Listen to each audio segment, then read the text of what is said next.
Here we go.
Heyo.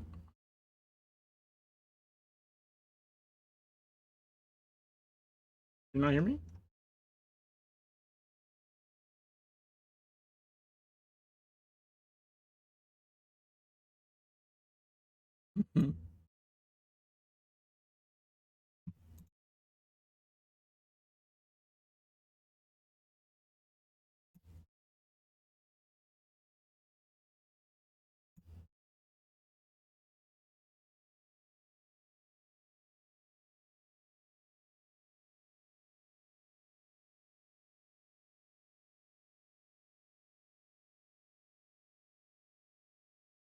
Fifth edition Dungeons and Dragons based Secret World tabletop RPG core raw core war rulebook words.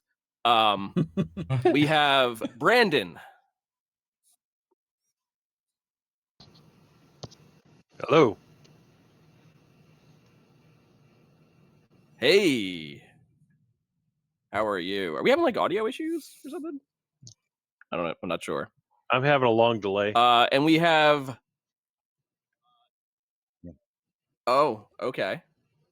Well, we'll try dealing with that. We have Daryl Hardy. Good evening. Good evening. Hope you're doing well. And we have, of course, I don't know. I forget. I don't know how many times you've been on the show so far. More have Joshua Deach, Scrivenomancer, looking extremely dapper tonight. How are you doing, sir? I'm doing good. I'm usually someone who extols the virtues of fall, autumn, Halloween, all that stuff. But since it's the end of summer, I thought I'd dress for summer. I'm here to put summer into hospice and get ready for fall. There you go. I'd say the leaves outside are already starting to turn. I've already noticed that here on our end, where I'm from. So it's on its way. It's on its way, coming soon. But no, I'm really digging that that Hawaiian skull shirt you got going on. I love it. Mm-hmm. It's beautiful. You can do bright and shiny and still get your gothiness in there.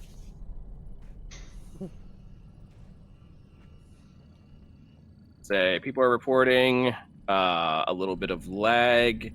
The trick is, and I'm going to post this sometimes with Waffle's streams, make sure it's at you're streaming it through Source. Yeah, because Twitch for some reason doesn't like me. So make sure you're streaming Waffle's streams at source resolution, and that I found helps resolve some of that issues. Yeah, Twitch really doesn't like Waffle. No. Well, I have no idea how to stream it at source resolution. Oh, Yeah, my technical skills. There should be like a I'll show you here on the screen settings here. gear. Yeah, you're Right. on the very bottom right of the video player. There's like a little cogwheel. Click on that. Go to quality, and then go 1080 source. I don't have that. It doesn't show up till you mouse over the actual video area. Yeah, it's if you mouse over the video area, there's a little settings button should pop up down along the bottom right-hand corner. Click that, and Yeah, I've you'll only bring got up the, a menu. Yeah. I don't have that because I'm just doing the thing we're streaming. I'm not actually watching the video live from Oh. Twitch. Oh, okay. No, that's different. Yeah, don't worry about it. we mean through the actual Twitch app itself. And for everybody else, Oh, also you can go to advanced and click off low latency. That sometimes works too. You know, we got to give it. It's a small mom and pop company at Twitch. You know, there's not that much in the budget, so Right. They're tiny. Got it. tiny company. Making sure we get all the things streamed out, or all the things ironed out, so people can actually watch us, as well as they can. Say, Morgani says knocking it down to 480 worked too. Okay, all right.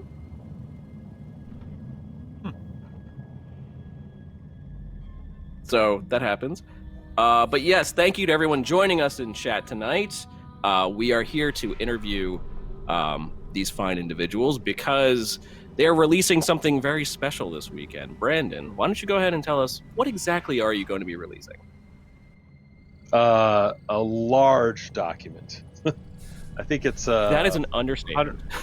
197,000 words, 472 pages, rules inclusive, raw text. And raw text means you get a bunch of words and numbers. Layout is to come later, but this is just so the backers can start to get a little bit of a view of what's coming, and they can kind of start to plan their games or let us know what they think. I would like to point out something right now before we go too far.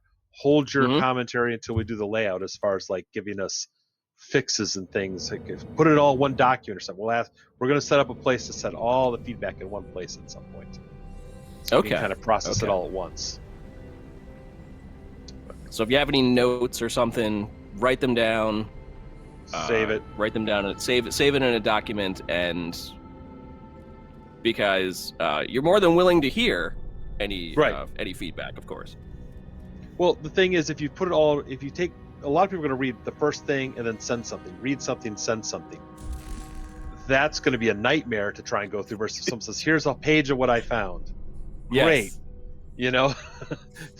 We don't want 5,000 emails to dig through. That'll just slow us down, and people will be longer until they get their stuff, you know. So Right, consolidate your notes. Yes, please. Before sending them. Yes. Okay. All right. So yes, we were given advanced copies. Inmo says, "Are these devs from Secret World?" No, they are not.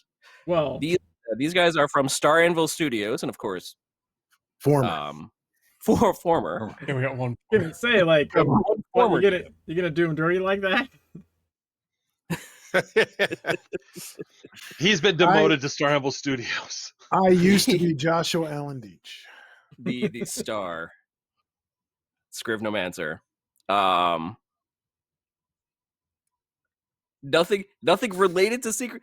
Come on now. Come on. Honestly, don't know if Inmental is trolling or is not aware. So I played it. We're sort of related to it. Only the person that gave us the buzzing. It's not a big deal. Nothing.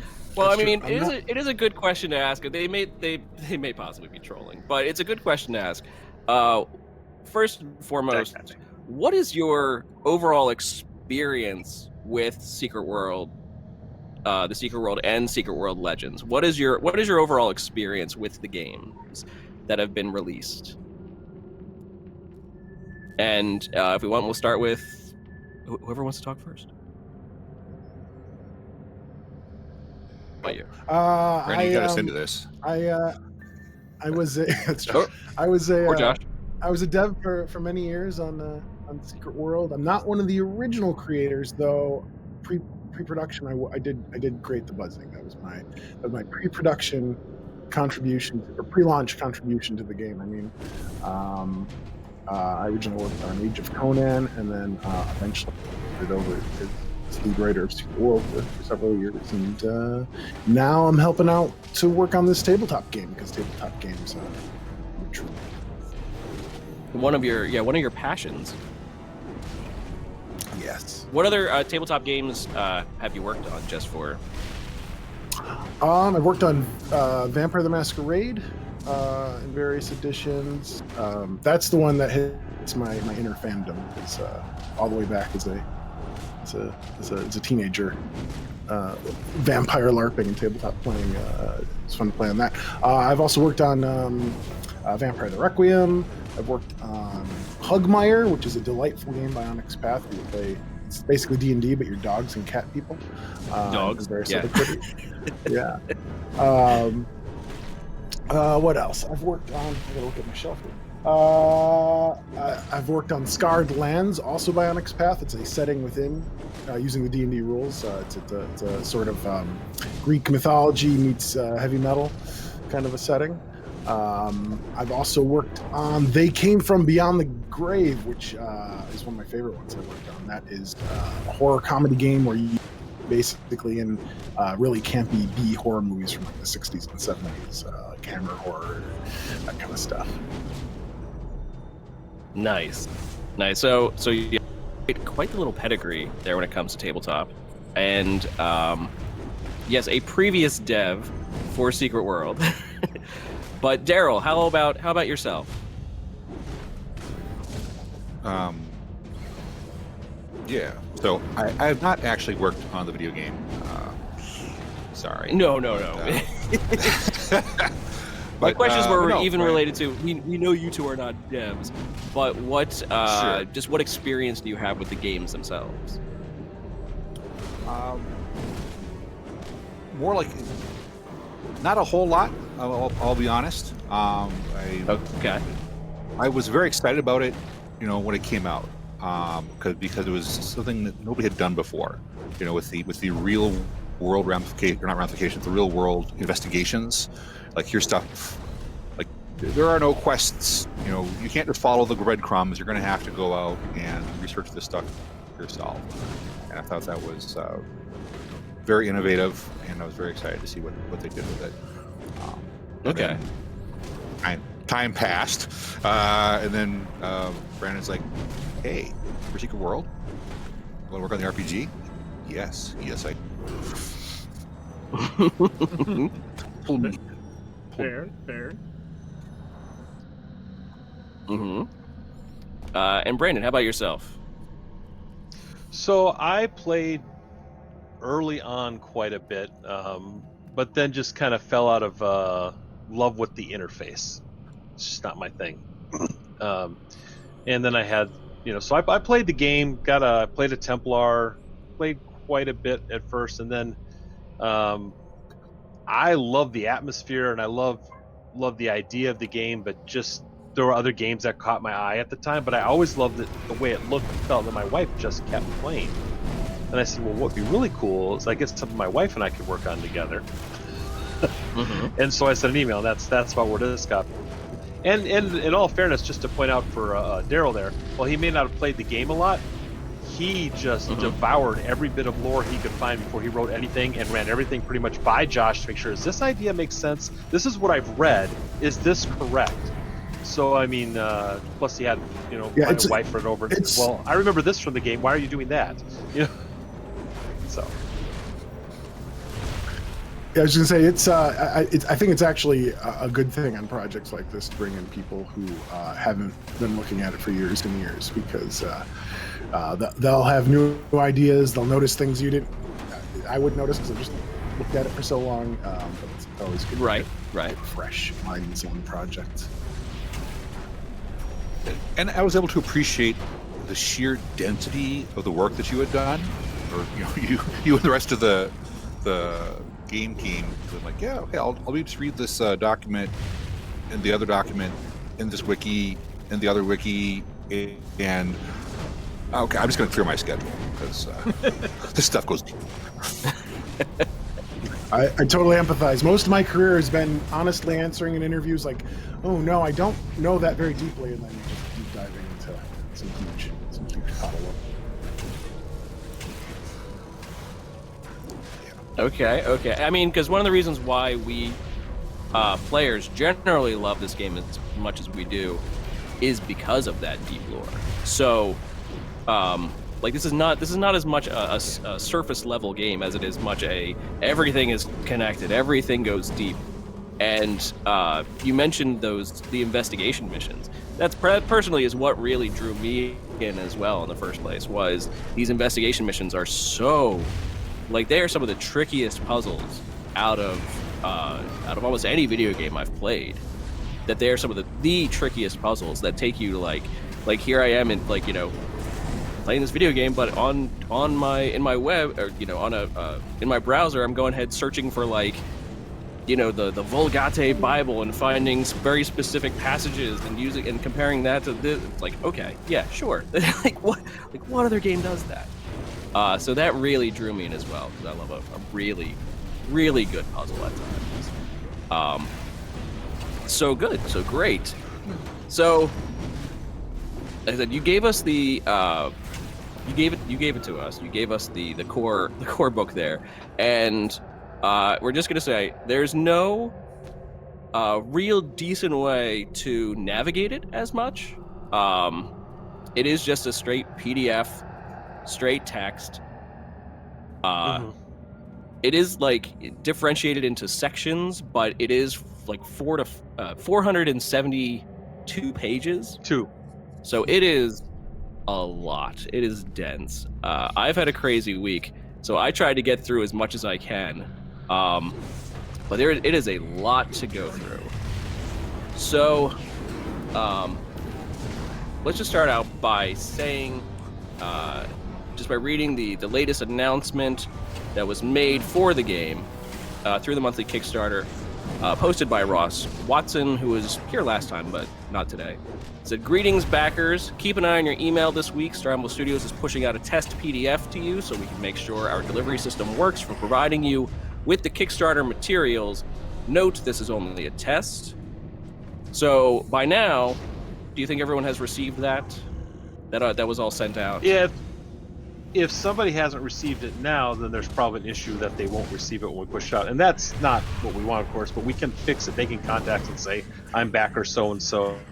Get an email to Star Animal Studios, at gmail.com and say, we didn't get our PDF. Here's my backer name. I can look it up, and I'll still be able to get it to them. But, so yeah, everybody. So everyone should have received it by now. Okay. So everyone should have received it. If you have not received it yet, contact you through Kickstarter and see if you can correct that, because the raw PDF is on the way. We plan on giving you guys the raw PDF of the Secret World RPG 5e core rulebook next weekend, which is this upcoming weekend. Using the same system. Keep your fingers crossed, and if everything works the way it should, we'll be sending you the raw rulebook so you can get your games going as early as 7 days from now. 2 days from now? Yep. Pretty much. They should make sure they have a Drive-Thru RPG account. That'll be helpful, because that's how it's going to be delivered. That's what they'll need to have working. So. Yes, you'll receive a link in your email. The link will go to Drive-Thru RPG. You can set up an account through Drive-Thru RPG. That was easy to do, and then you could just download it. You could download it there. And the core rulebook is not large. I mean, it's large in pages. It's large in text. It's not large in size. It is only less than 3 megabytes. So it's not going to be some massive download, right? Because it's just all text. You're not looking at Starfield size. 130 gigs. Like, no. It's just a PDF, just text.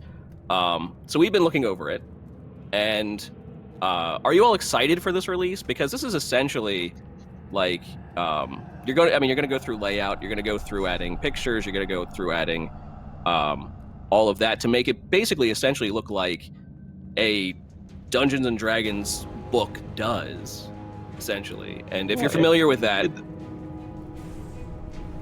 go ahead. Sorry. Oh, I say if you're familiar with what Dungeons and Dragons book look like.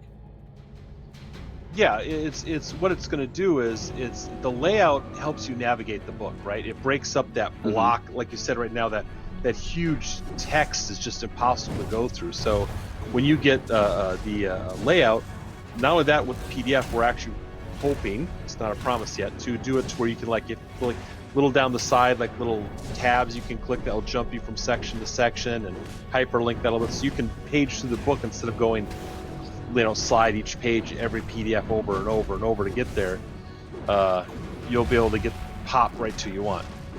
So yeah, that and then of course we'll have all that arranged, and that will make a huge difference for accessing the book. So of course, yeah. So like I said, it's gonna be a little tricky to get through the PDF itself. But if you have a find function on your PDF reader, Control F does wonders. You can look for specific parts. But yeah, are you all excited? How do you feel about this basically release? Daryl, how do you feel? Does he not hear me? Is Daryl gone? Daryl? He looks frozen. Does look a little frozen. Well, I'll speak, and maybe and then Josh can, and maybe Daryl catch up. Of course, we're excited. I mean, here's what I know is going to happen. Right now, everyone who hasn't read the book knows exactly what they hope is in that book. They know what they're expecting in their mind is going to be the perfect thing that they want. These people, everyone wants content, for the secret world that back this. They're interested in that. And they want that, and they're going to, in their mind, they have this picture of what they're going to get. And then some of those things will be in there, some of those things won't be in there, and some things will be in their ways they don't like. So I know I'm going to get positive and negative feedback. So I'm excited to get it out. I'm excited to deliver to everyone who backed this. We're really appreciative. I also know there's going to be the people who, I don't like what I got. That's never the fun part. True. Do you feel like it will meet a lot of backers' expectations? Do you feel like it's going to... I think with the amount of lore that's in there, that was the key thing, was to get the lore and cover the world as much as we could in one book. I don't know who that was, but they're racing along really fast. I gotta get a PDF. That was me. Sorry. I got the Fast and Furious going. I think most people should be satisfied and meet expectations with that. We gave them as much as we could in a single book. You know what I mean? Like, yeah, I think we more than delivered on the level of material that we should to bring this to life. Yes. Okay. Yeah, the thing that surprised me was going through, and that chapter 1 is basically a whole bunch of lore and a whole bunch of updated lore, and not updated, but like it goes through it explains the factions, it explains things, but it's explaining it on a level that it's not basing it off of 2012. It's basing it more off of 10 years later. It's basing it off of yes, like 2022, 2023. Right, we launched in 2022, so that's where the timeline's going to start, and hopefully every book will kind of catch up a little bit each time. Every new book. Cool. So it pushes things forwards even 10 years. So when you go into, say, explaining like what's going on in Kingsmith, I would say, would you like to basically say like explain what's a little bit of what's going on there? Daryl, are you back? And how it's different than what we play through? Yes. Yeah. Yeah. Why don't you kind of tell them where the timeline is there a little bit, because you did the bulk of that writing, and Josh, we're looking over it more. You're going to remember it better than me trying to explain it, because I'm terrible at explaining stuff like that. Sure. We'll Josh, feel free to jump in and correct me if I'm getting the details wrong, because it's been Sure.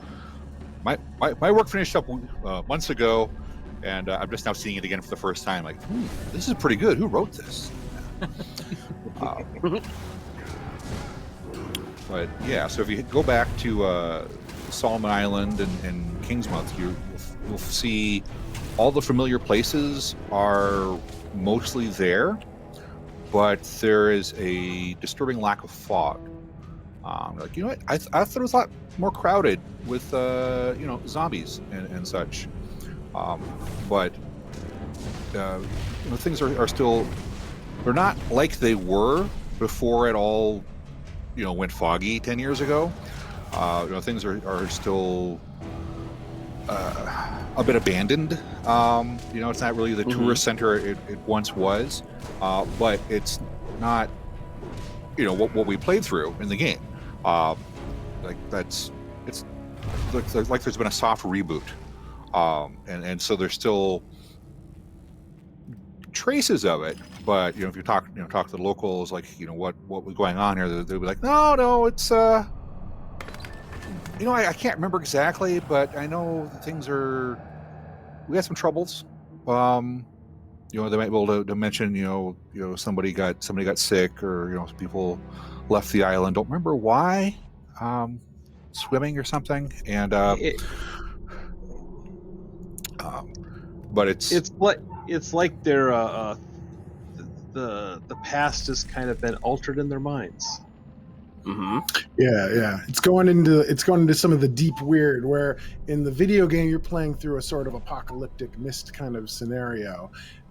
This dials it back down to more of a Twin Peaks, Welcome to Night Vale kind of weirdness in the town, which is fun to play. What I'm excited about with the release of this is how it percolates in the players' minds, because I spent years working on the game and seeing this amazing fan base that likes to make content. They'll role play on Twitter as their characters. I've role played with a lot of them as some of the characters. They make fictional radio stations that continue to play. They make amazing content, and the game handles, like, the setting is wide open. You can go anywhere, but video games, can only do so much, even with expansive video games. So what this is, the tabletop game is an engine to just make all kinds of interesting, great stuff. So I'm interested to see what players do when they look in the book and go, well, I wanted that, but it's not in this book. And I'm interested to see when they add that to it. And what's great with the tabletop game is we have this setting that kind of goes forward 10 years. But if you want to open it up and go, like, but I really want to play when feet hit the ground in Kingsmouth when the game starts, easiest thing in the world to do. The rules are all there for you. You can totally do it. And it's tabletop. You can do it. Yeah, you could do whatever the heck you want in a tabletop. That's sort of the whole fun of tabletop. It's great. And while you're all playing in your various games, I want you to think of Hollow Earth as this tree with many branches that go into alternate timelines, so that technically all of your games exist in the same world, no matter same metaverse, even if they have drastically different changes. Yeah. One of the things I read was that it's one of those, like, we have Agartha, we have the Hollow Earth that is in multiple different lore in real societies, and that's why it's here in Secret World. Is it shows that of course everything is true. So it made reference to the fact that it was like, well, scientists, believe that the center of the Earth is this core of molten metal and magma, and that it's dense rock and whatnot, and they are also true, because it's everything is true. So it's that sort of idea that, like, we are in the Hollow Earth, but the Hollow Earth is a partial, like, pocket dimension. Yeah. And that's territory I like. I guess that's what you'd call high weirdness. Like a vampire's weird, but it follows a certain set of rules. And once you accept that the supernatural thing is there, it's there. But you get into high weirdness when it kind of makes your brain itch. When you're like, yeah, the Earth is this molten core, but at the same time, it's this hyperdimensional tree. And some of that kind of stuff is going on in Kingsmith now, and I like that. You can do some slow burn investigations there. I mean, you could have the fog come back and play it all over again. There's lots of room for both loud apocalyptic stories, but also quiet, weird investigations. And I think that there's room absolutely for both. Where in video games they sort of have to kind of keep the apocalypticness going a little bit, but they can you could absolutely play it on the small scale. You could play it on the larger scale, and I believe the point that was mentioned, I found in the book. It took me a little bit to find, where it's mentioned that's called the long night, as far as the memory forgetting, the that sort of like where when they try to think about it, it just sort of like just turns into a little bit of fog, and they can't quite get it straight. Right. Yeah, that's the key to the sort of the beginning of how we're starting the setting. It might be helpful to think of the fog is still there, but instead of this oppressive physical fog that is around the island, it's more of a mental fog that's coming to different people's heads, or it could. There you go. You're in your basement. There's this weird seepage of strangeness going on, and some people might be a little bit more aware of it than others. Others might not be willing to think back to to why their memories are kind of weird. Everything's going fine now. Just a really big party and everyone got wicked wasted. Received. Initializing. Right. Yeah. Yes. All just hung over. Danny Dufresne woke up and was like, "What the heck?" But it's you call it the Long Night, which is a nice nod to the fact that the overall quest chain in Secret World is called the Dawning of the Endless Night. So there is a nice nod to that there as well. I said I didn't get as far into reading it as I wanted to, because I was finding it very, very interesting. But that's, of course, why wouldn't I? Well, you can have us on another time in a month when you've read it more. Right. Yeah. When we release You'll be getting my finally notes. release it with the layouts, you can read it then. But the thing that I found is that, right, you're basing it off of 5th edition Dungeons and Dragons, which is, in my mind, perfectly fine, because it is a foundation that is a lot of players would already know, they're already very familiar with, and that you're not really changing even the mechanics of Dungeons and Dragons itself too much. In that there may be some things that in the video game we're more used to that may not actually translate well into the game of Dungeons and Dragons itself, without completely unbalancing down Dungeons and Dragons. So, do you feel it's more geared towards tabletop players or MMO players specifically? Well, we made a tabletop game. So what we did is we made a tabletop game, and people who already play tabletops, that's the most recognizable rule set. And people who play the video game will recognize a lot of the lore. And somewhere in between there's always a crossover of people who do both, right? What we wanted to do was, we didn't want to have to write a custom rule set. That would have been another, to play test, build a custom rule set. That would have been another year or two to make a viable, usable rule set. And then wouldn't be recognizable, to anyone who knew it. So we use D&D, and yeah, some people go, well, this doesn't make me feel like the way it works in the video game. Well, because it's not the video game. We picked, we tried to map it to the system, which, there's some valid issues that people will have with that. But any system we try and map it to, it's not going to be perfect. If you try to emulate a video game with the tabletop, you're just going to go crazy. You'll do weird somersaults trying to make it match. That will actually be more mechanically unsound or difficult. Yeah. Arguably, there are some that might do it better or worse, but you're still going to have that same issue. Yeah, and at the same time, going tabletop's going to free you to do things like, I'll notice like in the online role play, people will assume things about their character and role play those that aren't really covered in the mechanics of the game, but they do the best they can to mesh. And now you're free to go to tabletop where that'll be a little bit easier. But yeah, it doesn't. Yeah, the systems work differently. The MMO is based on like that 2-weapon system. This isn't kind of opinion to that as much. It's basically just taking the idea that there are individuals charged with anima, and they can channel that anima into weapons to make them fight beyond what a normal person with a sword could do, or channel it into magic and magical disciplines and do things more quickly and more powerfully than someone who's just purely studying the occult could do. And then we basically took that idea and plunked it into sort of D&D classes. But I like the. I was about to say we, but I didn't make the systems. I just commented on stuff. I thought they did a really good job making kind of a malleable system where you can kind of respec yourself in interesting ways as you go. What elements do you think the MMO actually does fit really well into that genre? And well, then another follow-up to that is, what do you think really had to be left out to keep it more D&D? Like, what's like a specific aspect do you think that that really works from the MMO to kind of push that forward? That's a hard question to answer for me. You have an answer there, guys? I'm trying to think how I would phrase something. So the biggest thing I can point to right away is combat. Okay, for example, so when you play the video game, you use your ability and it has a timer, a few seconds before you can use it again, and it cycles through it, right? Mm-hmm. In an MMO, so essentially in the video game, you unlimited use of your powers, right? And you could go through 5 combats in an hour in the video game, 10 combats, fight monster here, fight monster there, and just keep going for 2 hours, 3 hours like that.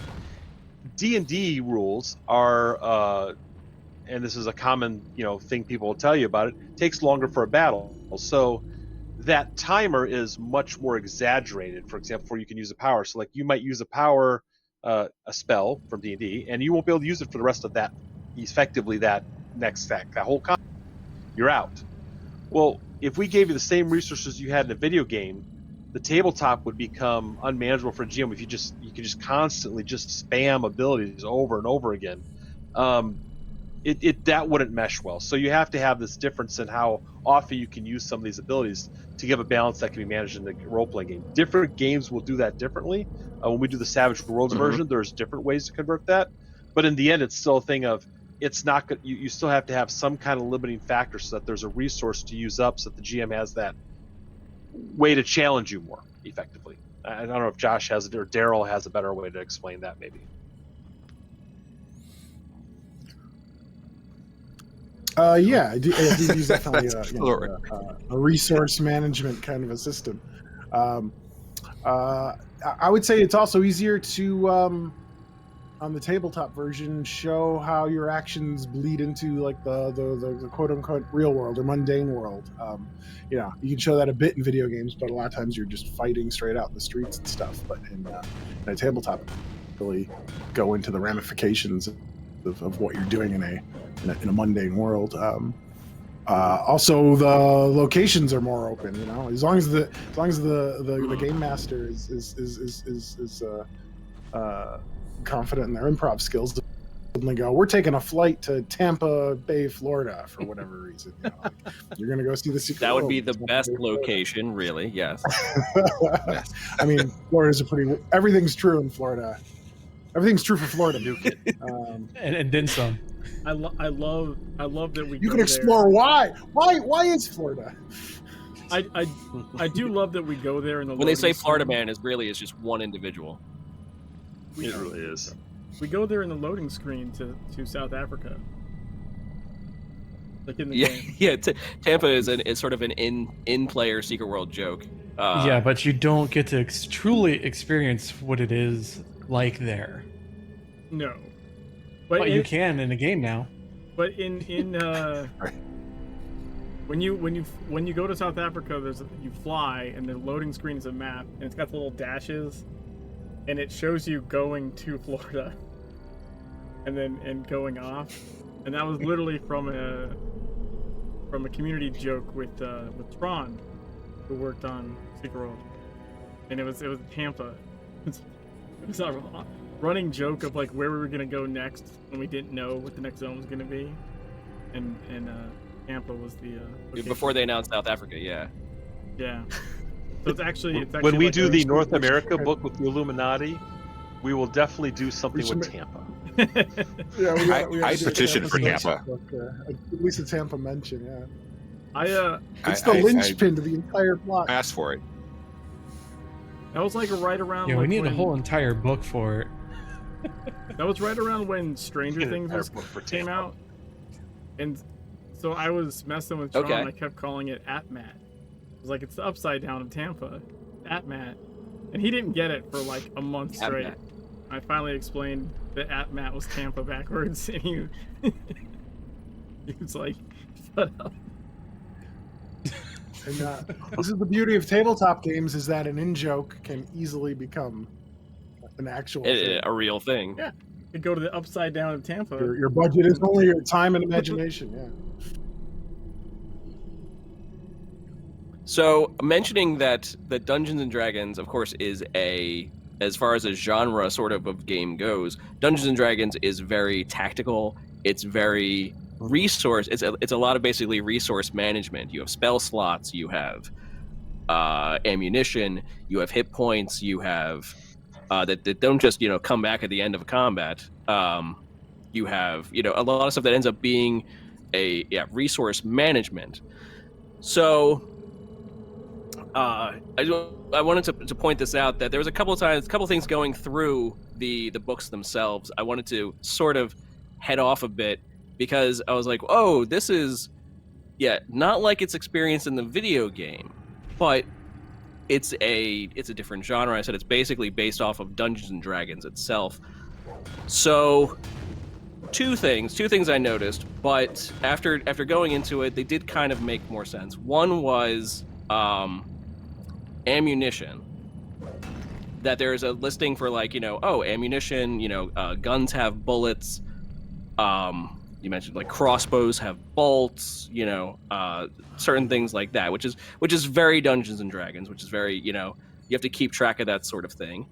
But here in Secret World, it's sort of like our abilities come from our anima, and we use our weapons as a focus. So how do you think that you could basically have both of those being... Morgani says, my assault rifle fires bees. Thank you very much. What?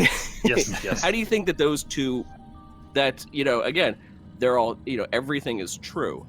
If it's in a world, we live in today's world, there are bullets. So how do you think those two mesh together well for that aspect? I think it helps.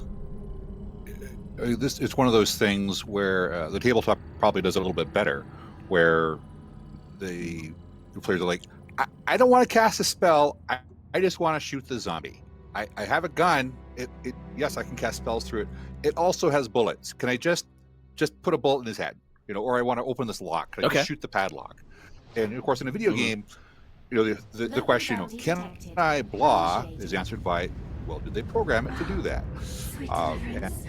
Actions are limited to what the developers imagine. But in tabletop, you're limited to whatever you can convince the GM you should be able to do. And I have a gun. I should be able to shoot this thing. It's a pretty compelling argument, when you have bullets, and if they're not just, glorified wands. Like, no, I really, can shoot bullets. My sword really can, cut skin or rope. So right. So even taking like the power out of it, the anima out of it, it still is a useful tool. It still is a weapon. Your life. Yeah. Your sweet. A gun is still a gun. Life. It is fuel to them. So I see Morgani asked the question, there's no falling damage to the TTRPG. Yes, there is, and no, there's not. Let me put it this way. So Again, everything is yes, true. we put the rules in there because there are people who ask that I want to play a regular person in this world. Then there's falling damage. There are GMs who, in a video game, it makes sense to do it that way, but the GM might feel the world becomes unchallenging. Is if I can jump out of a 50-story building, no problem, great. That's really up. That's more of a. There'll probably be a sidebar that mentions, do it this way or do it that way. That's up to you. Some GMs might say, you know what, I want to apply falling damage for the first 50 feet, but if you jump out 300 feet, you're still going to die.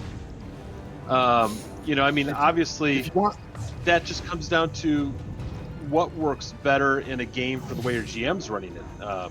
So yes and no. What do you got to say to that there, Josh? Were you going to say something? I was going to say, if you want the pure MMO experience, remove falling damage and don't allow any of the player characters to ever speak. Yes. There we go. No speaking either. Make them all silent protagonists, right? That's if you're a purist. Well, you can also go on a different route. It's like emote. If you do piss off the GM and be like, well, now your character dies by stubbing your toe. Have fun. Oh, so Witcher 3 rules. Rocks fall, everyone dies is a favorite saying in our games. Yeah. RFED. I think I've seen that. Yeah. But I also noticed in going through some of the classes, and the classes will be familiar to any Secret World player. The classes are, let's see if I can find them real quick. In this, trust me, you'll see it. It's massive this document. It's a. I have been trying to wrestle with this document all week. It is. Well, just remember that's just so people can look at it. The final version will be organized. You can go through it. Quickly. Yes, yeah. The final version will be organized. So there's assassin. There is Demolisher. right. You have all the. Doom. Okay, yeah. So see if you can go through it faster than I can. Yeah, Demolisher, Gunslinger.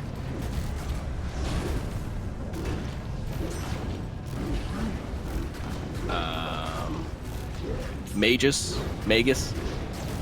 Did you say Magus? I did. I did. Magus. That was me mispronouncing it. Magus is actually my toddler son's middle name. That it It's is. gonna be cool when he gets old enough to use that and not be doing fun of it in high school. I'm gonna. It Play wasn't that even one. my idea. It wasn't even my idea. Like everyone assumes, like all my friends assume, like I pressured my wife to do that. She came up with it. And I'm like, sure. Yo, I'll twist my arm. We'll go with it. Mercenary, Punisher. But the Ravager. Well, that's fun.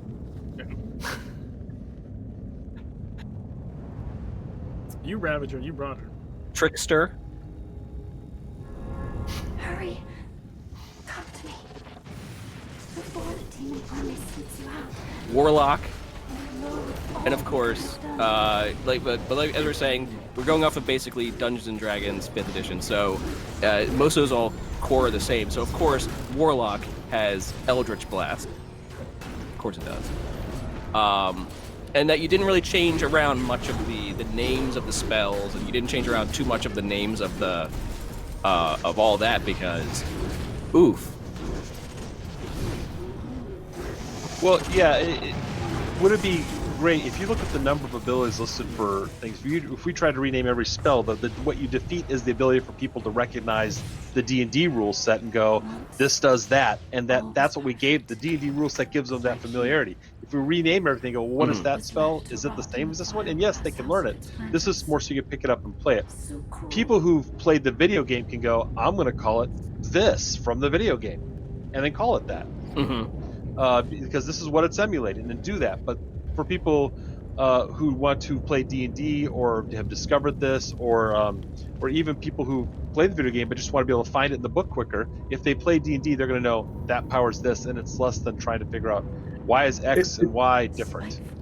Yeah, it's a quicker, easier reference. I mean, And if you have a pile of D&D supplements that have all spells and things in them that aren't covered in what we have, you can talk to your GM and be like, "Hey, would it make sense if my Secret World guy of this class has X spell?" So you potentially can make use of a lot of those extraneous books.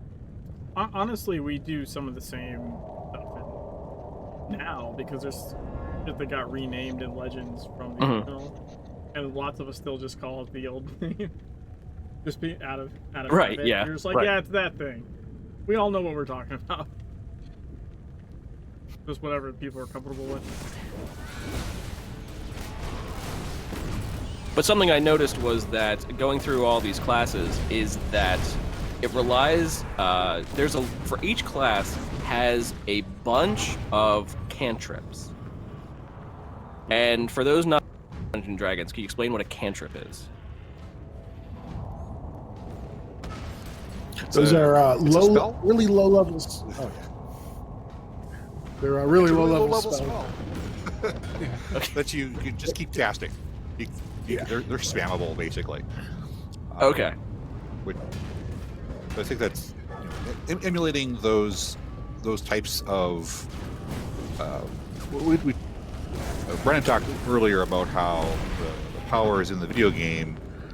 You can, they got a cooldown, but you can pretty much just, keep hitting them all night, which doesn't really work for D&D. But for some of them, it does. Like, yeah, it's fine. It's fine. D&D can handle it as a cantrip, and so you should be able to, give them a little zappy zap, every other turn or so. That's fine. We'll just call that a Zappy zap. We'll give you that. That's the official technical Technical, right? Technical term. Actually gonna have to make it into the book as a special power, Zappy Zap. Zappy zap. But yeah, so I was like, okay, so when I was looking at oh, there's ammunition, we have guns and whatnot, but in the game itself, we use our anima as a focus through the weapons. So, so our anima comes out as as a shotgun, it comes out through shotgun shells. Our anima is ejected that way. But in the same way here, having a lot of cantrips for each class is you could do that every turn. You can basically keep casting Eldritch Blast over and over again every turn if you wanted. Maybe not the best idea, I don't know. Depends on the situation. It's very situational, but yeah, so it's you do have this basically never-ending power source. So it is in there. Correct. To me, at least from a game perspective, it kind of sounds like basics. The mage can cast a tiny little damage fireball all the time. It doesn't have a cooldown. Right. That's to me what it feels like, at least from the game. Your world is bleeding anima. So, which is different than D&D in such that there are some of the fighting classes of D&D, and they don't basically have cantrips. Unless they start taking other classes or something. At least that's my own understanding of it. I mean, if you play the Eldritch Knight, you have some spell stuff. If you play your standard pure fighter, no. So yeah, we basically everything we have here is closer to a fighter mage in a term that some might use, or everything's some kind of spell casting class of some sort. Just how they focus.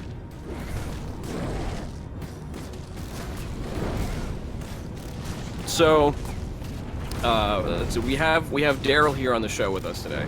I'm gonna switch it up a little bit. Daryl, how much do you think? What sort of percentage do you think that you wrote compared to? Because I was told that you wrote quite a bit of it. So how much do you think you wrote comparatively? Oh, geez. 20? I don't know. I lost track. There was. You wrote about 70,000 words at least. Okay. Sure. Out of I paid you. I know how many words you wrote. Yeah, I know. Yeah, So like I said, there was so much of it. I mean, I don't think I've read the whole thing yet. What part did you focus on? I got to do the setting stuff, which was super fun, and so I was less, especially digging deep into the lore, trying to like truly grok what's going on in Egypt, what went on in Egypt before, and before that, and before that. Okay, yeah.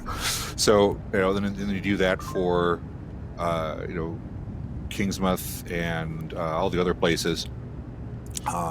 Just trying to figure out, first of all, where it was at in 2012, and then advance that 10 years in such a way that it still, echoes with the fight of 10 years ago, but it has become a new thing. So it has new stories to tell and new adventures to have. That's still, hopefully will still resonate with the players who know those places, some from like the back of their hand, I'm sure. Some of them who've like, yes, I've been exploring Kingsmouth for 10 years. I know exactly how everything is. It's like, well, we're somewhere else, but it's still that, but you can tell new stories there because things are a little bit different now. And so something new to learn, something new to discover in these places that I know so well. I hope that was the plan. That's what I was going for. Okay. Now, I also got to work on a couple of new places. We were able to. This isn't a surprise, is it, Brandon? I'm not giving away anything. No, you can talk about it. All right. So we have at pretty much the same level of detail. We have Boston and Paris and Mumbai. Thank you. I always get that one wrong. I'm like, and another place. I lived there virtually for a month. I should know what this place. And Mumbai, which was super fun and a little intimidating, honestly, because these other locations are so well developed. And have such history and such lore and such love in them. There's certainly a challenge to bring that to the page, but then to put that same level of detail and history and lore into some place brand new. I mean, on one hand, it's more freeing. On the other hand, there's a really high bar, where see these things that that have 10,000 years of history that everybody has memorized. Want to deliver at that same level so that somebody else can fall in love with Paris the same way they have Kingsmouth. Very cool. Yeah, I was gonna say, just going into the areas section. Yeah, you'll have New England, you'll have Transylvania, you'll have Egypt, you'll have Tokyo, but then there's these new locations that go into very heavy detail.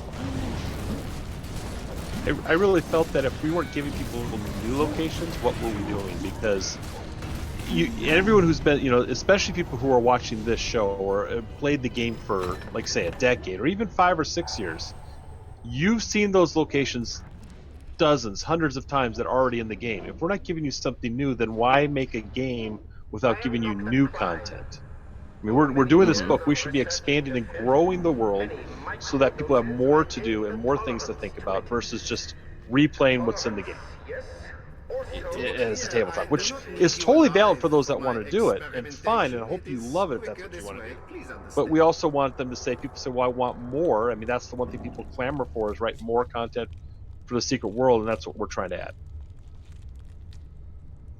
And it helps seeing more examples. When you see examples of settings in a book, not only are you getting those extra settings to play with, but you get examples of how, like, oh, okay, I can now see how you would take a real world setting and secret worldify it. So now I feel more confident going in to my hometown. And what is that like in the secret world?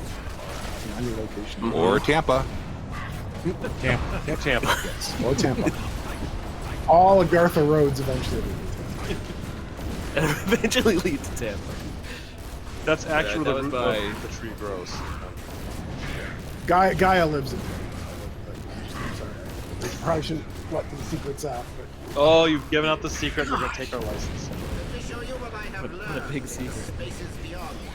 That was my idea. I was bandying that about in my head. I was like, what would I add to the campaign? And it's like, what if Florida Man was just, whenever they talk about Florida Man did this, Florida Man does this, what if they're actually just all like cloned from the same individual, and it's actually just one individual named Florida Man?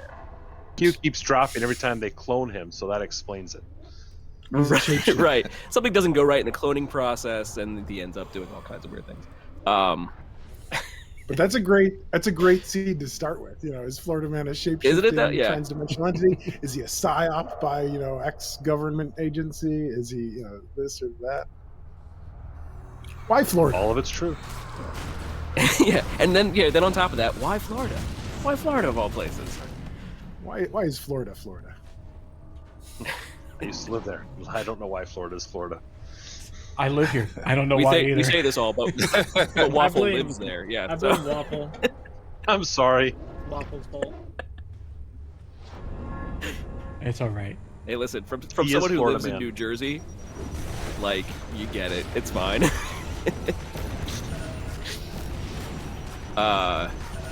So yeah, New Jersey's picked on all the time. It's fine. We're cool with it. So, is there any anything we should tease? Is there anything that you guys wanted to maybe tease people with today? I mean, I know it's only coming out in 2 days. They'll have their hands on it too. But someone just asked, I think- someone just asked, did Semigarian just asked, speaking of Tokyo, did the filth escape the quarantine? It's a good question. It was exported during the current game we're talking about. Literally, I'd be like, well, yeah. literally exported into Kingsman. Because the Orochi wanted to see what the What Japanese filth did when it was next to that filth. Because, science. As you do. You experiment with people. Yeah. You go, what happens when? I think I'm excited about dealing with the death mechanic. Okay. Because I think that is the fact that if you die, and the GM should really lean to the fact that you can get hurt and can't die, right? They should. A lot of times GMs kind of hold back. Oh, I don't want to kill the players. No, literally kill them. Go ahead. That's perfect. That's part of the game. Kill them and kill them hard, right? Don't worry Kill about them. total party kills. Everyone will come back. Obliterate them. That's fine because they're going to come back anyway. So don't hold back. Don't try and hold back because when you die, you have to make a choice every time. Do I want to lean towards the light side, the luminous side? Do I want to lean towards the shadow side? Order versus chaos? Or do I want to choose neither? Because if you die, and you can read the book to get the specifics on how the rules set up, but essentially if you die, you can either come back in 2d6 rounds, so you might not be there to help your friends right with whatever your goal is, or you can come back right away, but all you have to do is just give a little piece of yourself to the side of order or chaos. And if you do that, you come back right away. But you get a point towards one of those sides. And eventually, if you choose often enough, and you die often enough, and you make those choices, on one side or the other, character could become an NPC. You've given yourself so far to one side or the other that you're no longer able to, be a player. That's the death in the game that goes. You're no longer a player, you're an NPC. Where I've So seen that mentioned early on in the book, it mentions how, when it starts talking about the filth and what that's that there have been the bees that are being released in 2022 essentially are different than the bees that were released in 2012. Basically, the first real wave, you get a second real wave of bees come out, and or anything in between. It's your story. But it mentioned something about the bees being absorbed by the filth, which I thought was a very interesting concept. In that, right, if one is making too many of these corruption choices on death, they become more and more corrupted, that they could eventually become basically filth creatures themselves. You could look at it that way. Okay. This is literally one of those things that with Funcom we had to. It was something we already had a mechanic we were working towards, and Funcom said you need to explore this choice. This is one thing they really wanted, was that could happen. What that final result is, I think, kind of leads into some stuff that we can't that's more something you can conceptualize yourself, where that will eventually take you. But the fact is, you end up on one side or the other, or you can choose to constantly stay in the middle and choose neither, and that's a long-term effect as well. And I'm not sure that Funcom had some ways that they didn't want us to. I think people already know this from things they've kind of delved into and theorized, but we can't really say the definitive answer. What that means. Right. Kind of leaving that Funcom wants to, in the case of the future, they want to basically do a lot more with the Secret World IP. That they want to keep it under wraps, essentially. There may be things they want to do later in the future with it, so we got to leave it there. Sounds like what? Sounds like the wings choice. It kind of does. To a certain Yeah. extent. I mean, as far as the video game, yeah, it's like you make. Couldn't say anything. We've been able to make a total of 3 choices, and it affected the wing. That's what has happened. That's not the most we can say about it. I mean, that's just my observation, but it seems like it's in that same vein. In which case, I can see why they want to I can't think of the word. Why they would want to make that an important aspect. It was intended to be an important aspect for the longevity of it. Well. I even remember something about... Sorry, go ahead. I think we did a good job of demonstrating in the game in a way that works for the tabletop, that at least gives you some hint of that, enough that the players and GMs can make that mean what exactly they want to, but at least it's expressed in the game in a mechanic that makes sense. Like, your choices matter, because since players can't die, right, you really got to. Players need something that matters. And really, honestly, if you as a player don't invest your character in caring about something about the world, it's just a combat game, because you can't die. So you have to care about. You really need to play your character that you care about something, because death isn't really a thing for you. So, what's your character's goals, and why are you fighting what you're doing? Why are you wearing a mask? That's the question none of us want the answer to. But actually, I kind of saw that answer in there, and it is that for I forget what section it was in, but it was relatively in the beginning, where it basically said that for the for bees that we have powers and whatnot, but we can die and come back, and die and come back and die and come back.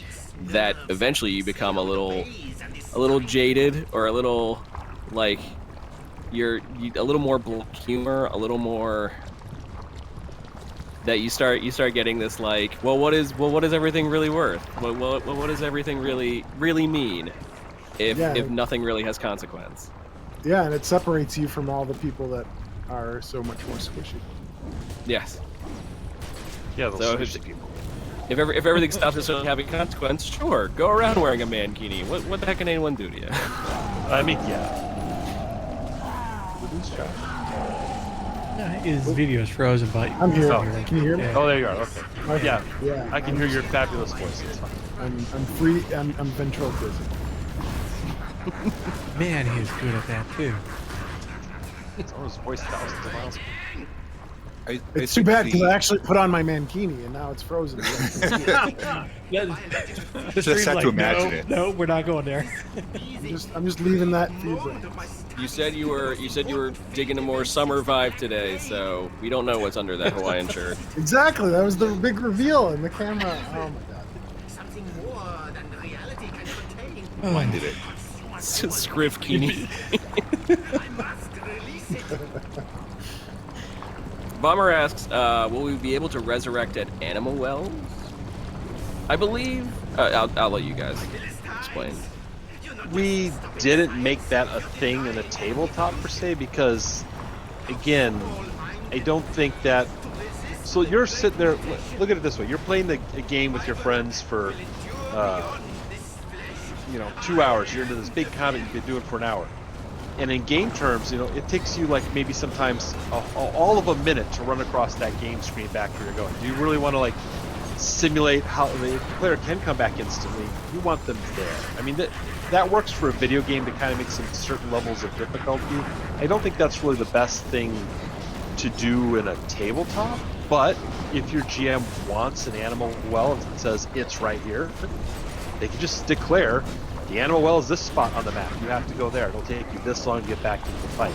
But when you make these choices to come back instantly in the game, then that defeats the whole purpose of the way we had to design the death mechanics. So it's kind of like, pick and choose your battles, what's most important.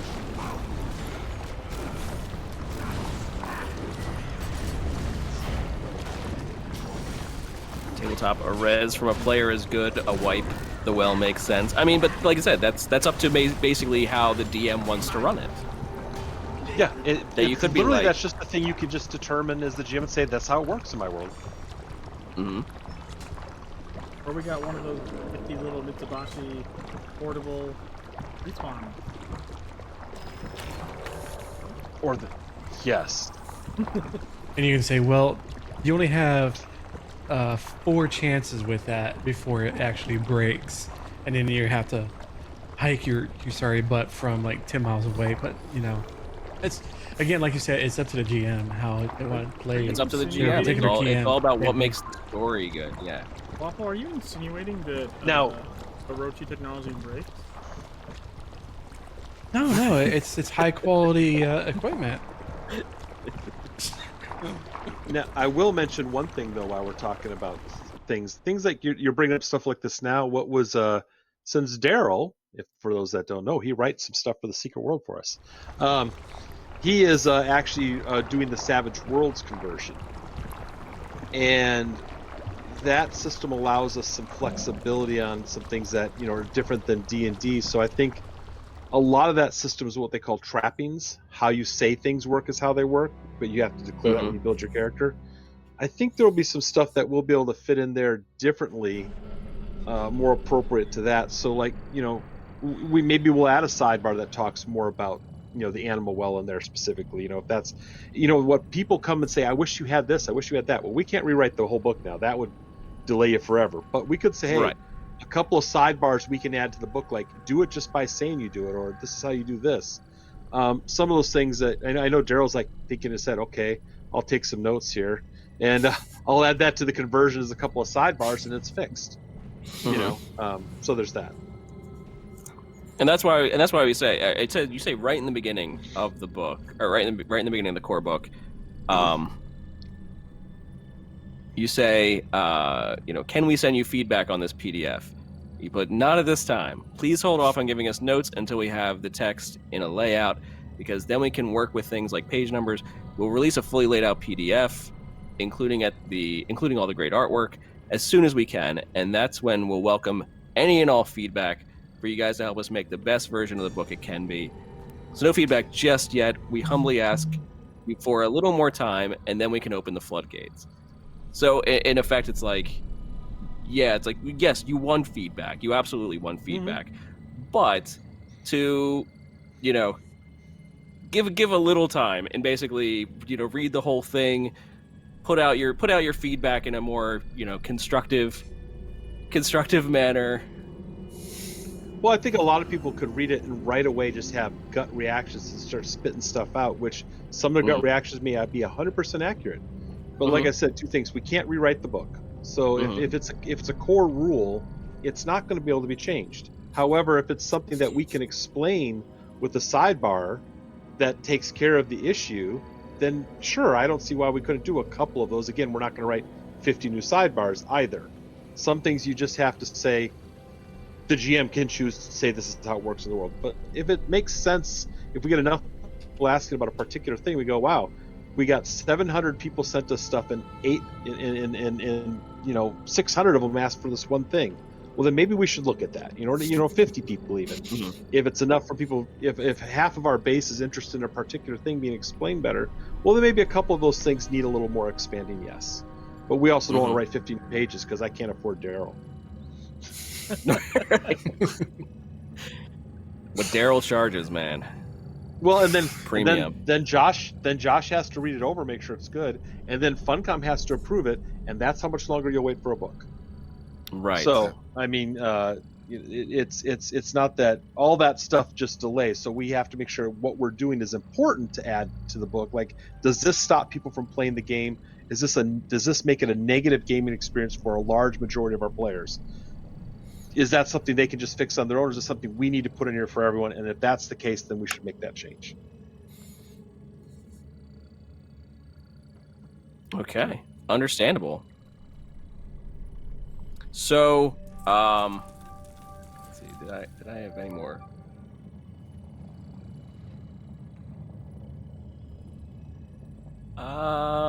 Just in general, I don't know if we basically already went over this, but maybe we can reiterate a bit. Maybe there's something different. What are your favorite parts of the book? What are your favorite additions? Sweet deliverance. Daryl, you wrote a bunch of it. What do you like? Yeah. I like 6 Paris. months ago you were done writing it. Right. I like Paris because since Brendan compared it with, well, catacombs. Did anyone say catacombs? It's kind of a hotbed of conspiracy because in developing these new locations, you spend a lot of time researching real world history and conspiracy theory, and so I was very annoying to my family during that period as I was like, guess what I learned?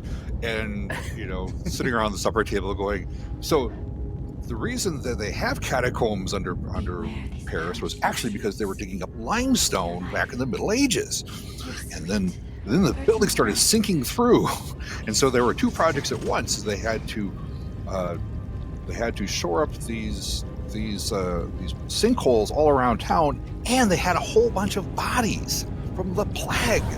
So anyway, two birds, one stone. Yeah, exactly. As you would, So Paris was a lot of fun. I got to do my,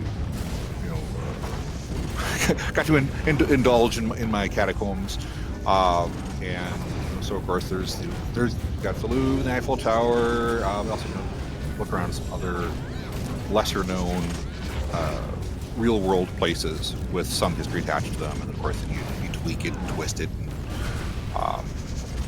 and more secret world stuff, filth it up, if you will, and and I got lizard people. I got to add some reptile people. Nice. Yeah, classic conspiracy stuff. I'm like, we're as I'm again delving into the deep lore. I'm like, we don't have lizard people. You'd think they'd be here. We need some lizard people, and apparently Funcom agreed with me, so we have lizard people. And, spoilers: they're in Paris. Oh, okay. As you do. My favorite part of the book was it's not a huge section. It's just because of what it represents for the long-term story arc that I'm hoping we're able to accomplish, and that is the long night, because that is the linchpin to start the entire story arc of what we hope to be another 5 books. Okay. And that's that's the foundation for being able to tell the story arc I want to tell. That so my wife and Josh will be they're way more into the lore at a level that I can't compare to, so I'll let them hash it out when we make these outlines, and then Daryl will be in there too, of course, because he's going to be doing the bulk of the writing, and I just pay people to do stuff. That's all I do. And so but the long night sets up this whole So what happened during the long night? Why do people not remember that period? What happened? Why is that happening? And how is that affecting the storyline going forward? And then, we're going to do, Illuminati, North America, Templar, and Europe, and the Dragon. No S at the end. I understand, everyone. I promise you, it's just a typo that I do all the time because that's how I type. Badly. That's the way I'm editing. But the Dragon and, Asia, etc., and then Orochi, and then the fifth book, whose name I don't say because that gives away the story. And that it's is okay. We know it's Tampa. It'll end in Tampa. It's actually the fifth book is just called In Tampa. In Tampa. And then side note, part of the Congo. Starts in the Congo, ends in Tampa. But the point is, this is what's supposed to be that story will be taking up in each part of the book and then end there. And so we'll have this. It's not a conclusion to the secret world as a whole. It's a conclusion to the story arc we want to tell, that I want to tell. And so hopefully that will be awesome and people will like it. And so that's why I'm excited about that. I don't know what Josh's favorite part is, but that's rambling on as I do. That's a tough one. I think, at least at this moment, I am leaning towards the Kingsmith section, just because I didn't write it. I gave suggestions on where, what could be done with it, and I gave comments after it was written. But and it would have been easy for me to be like, oh, that's not quite how, but because it's such a favorite location for me. But I just really like the way it turned out. I think it'll be a fun way for people to revisit that setting. And again, you can of course hit it the moment it is in the video game with the fog apocalypse. That's easy enough to do, but it's an interesting revisit to the location. If I have my way, so many terrible things will happen to that place eventually. Oh, it totally could. It totally could. And there's interesting ramifications. There are people there who, what if they remember? They might have useful information now that events similarly are happening in other places, perhaps Boston. They might have some insights. But it's also a nice little hot spot to be sent to investigate what the long night specifically, like, how much do the conspiracies and secret societies know about it? How aware are they of it? It's kind of a ground zero location to kind of. It's certainly a very changed location by the long night. Definitely a ground zero location. Yes. Just to sort of give a tease to people, I kind of found a section on page 66 that goes into it. Should I read it, or do you want to hold that off? Oh, if you'd like to read it, that's fine. I mean, again, it's out on Saturday or Sunday, depending on how things go. Okay, all right. So, all right, I'm going to go ahead and read this little part here in the section called The Secret World Gazetter. And it's under the secret history of Solomon Island. So it says, in the 1600s, Solomon Island was one of the Illuminati's first strongholds in North America. Illuminati tunnels buried beneath the soil. Their sigils and wards marked each new construction. Their agents and money built monuments and buildings, then rebuilt them as they fell to fire and disaster again and again. The Solomon Island colony grew as the Wabanaki dwindled away. With each crisis and tragedy, the land was further tainted with dark magic, powerful curses, and deadly abominations. In 2011, a great fog rolled across Solomon Island. It brought with it a terrible song. Those who heard it were drawn to the sea, where they drowned, then returned to land as voracious undead. These monsters were soon joined by Drog, zombies, and other creatures. Even the filth oozed its way onto the surface, where it corrupted animals, people, and other creatures. The fog isolated Solomon Island from the rest of the world. The Illuminati, Dragon, and Templars all descended on the island to investigate the strange happenings and prevent the horror from spreading. What they found was nothing short of apocalyptic. But then 10 years had gone by. And now the long night is over. The fog is gone. So too are the Drog, the zombies, and the hordes of monsters swarming the island. Most of the locals who had gone to sea and returned as undead are living their lives safe and sound. Others remain missing, but no one quite remembers when they vanished or why. It's as if none of it happened. No one quite remembers the time of fog or the decade that followed. If they try to think back to more than a year or so ago, the details become indistinct, foggy even. Some still dream of eating human flesh, and many more have a faint knowledge that there is something ever so slightly wrong. Solomon Island today is much like it was before the fog, but while it is no longer a hub of supernatural terrors, neither is it a sleepy isle it once was. Dark things have awakened, and old threats are stirring once more. The dreaming one tosses in its sleep, calling for new servants to free it. Such things don't go unnoticed, which means the secret societies are taking an interest in the island once again. Yes. Yes. Yes, just injected into my veins, just straight in. So yeah, you get to revisit. I mean, you can just play the video game over and over again if you want it to be exactly the same, which is, again, if you want to make it that way in the world, you can, but this gives you a new way. This is a way that players can explore it. You don't really want to go into a part of the world and just make the only focus how much stuff do we have to go kill as we go into that town, which some people absolutely love, don't get me wrong, but I think this is going to let us build more of a story and lore that lets us build into a new world, and that's why we're doing it this way. It's very cool. It's a very, very cool idea. So it's fun to see. But I guess we also have to mention that this isn't necessarily canon. Yes, Funcom specifically wants it stated and known, which is fine. I understand why. That what we're doing is inspired by the game, because what they don't want people to do is play this and go, oh, this is what Funcom's going to do. This is all the way it's going to be. What if they make another game? It's all based on this. Absolutely no. This is a version of the world that we feel comfortable telling stories in to let you explore. That's hews as much in many ways to the original game, but also invigorates it for tabletop play. But it is not the definitive new history of the secret world in any way. Yeah, and that would have actually tied our hands in a lot of ways. It would have, yeah, because Funcom certainly can't be beholden to whatever happens on the tabletop game. But it's better for the tabletop game that it's not so, because we can take more drastic actions and do weirder things and not have to worry about what that might mean down the line for the IP in terms of video games. And more on the same token, they might Funcom has the option to exactly they something don't know.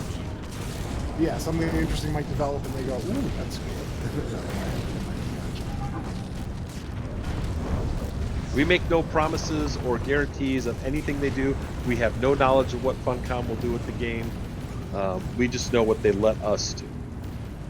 Right. What you are under contract for, yeah. Correct. Yeah. So. But if they want to add lizard people, we'd all be okay with it. Yeah, they. On the flip side, if they. Go ahead. I was going to say, on the flip side, if they absolutely loved everything we did and decided to use it, they actually own the lore we create, right? That's the licensing deal. We don't permanently own it. They own it. We get to use, if in someday this license ends, they own all this. So if they decided they loved it, they could use it. It just doesn't mean they will. That's all.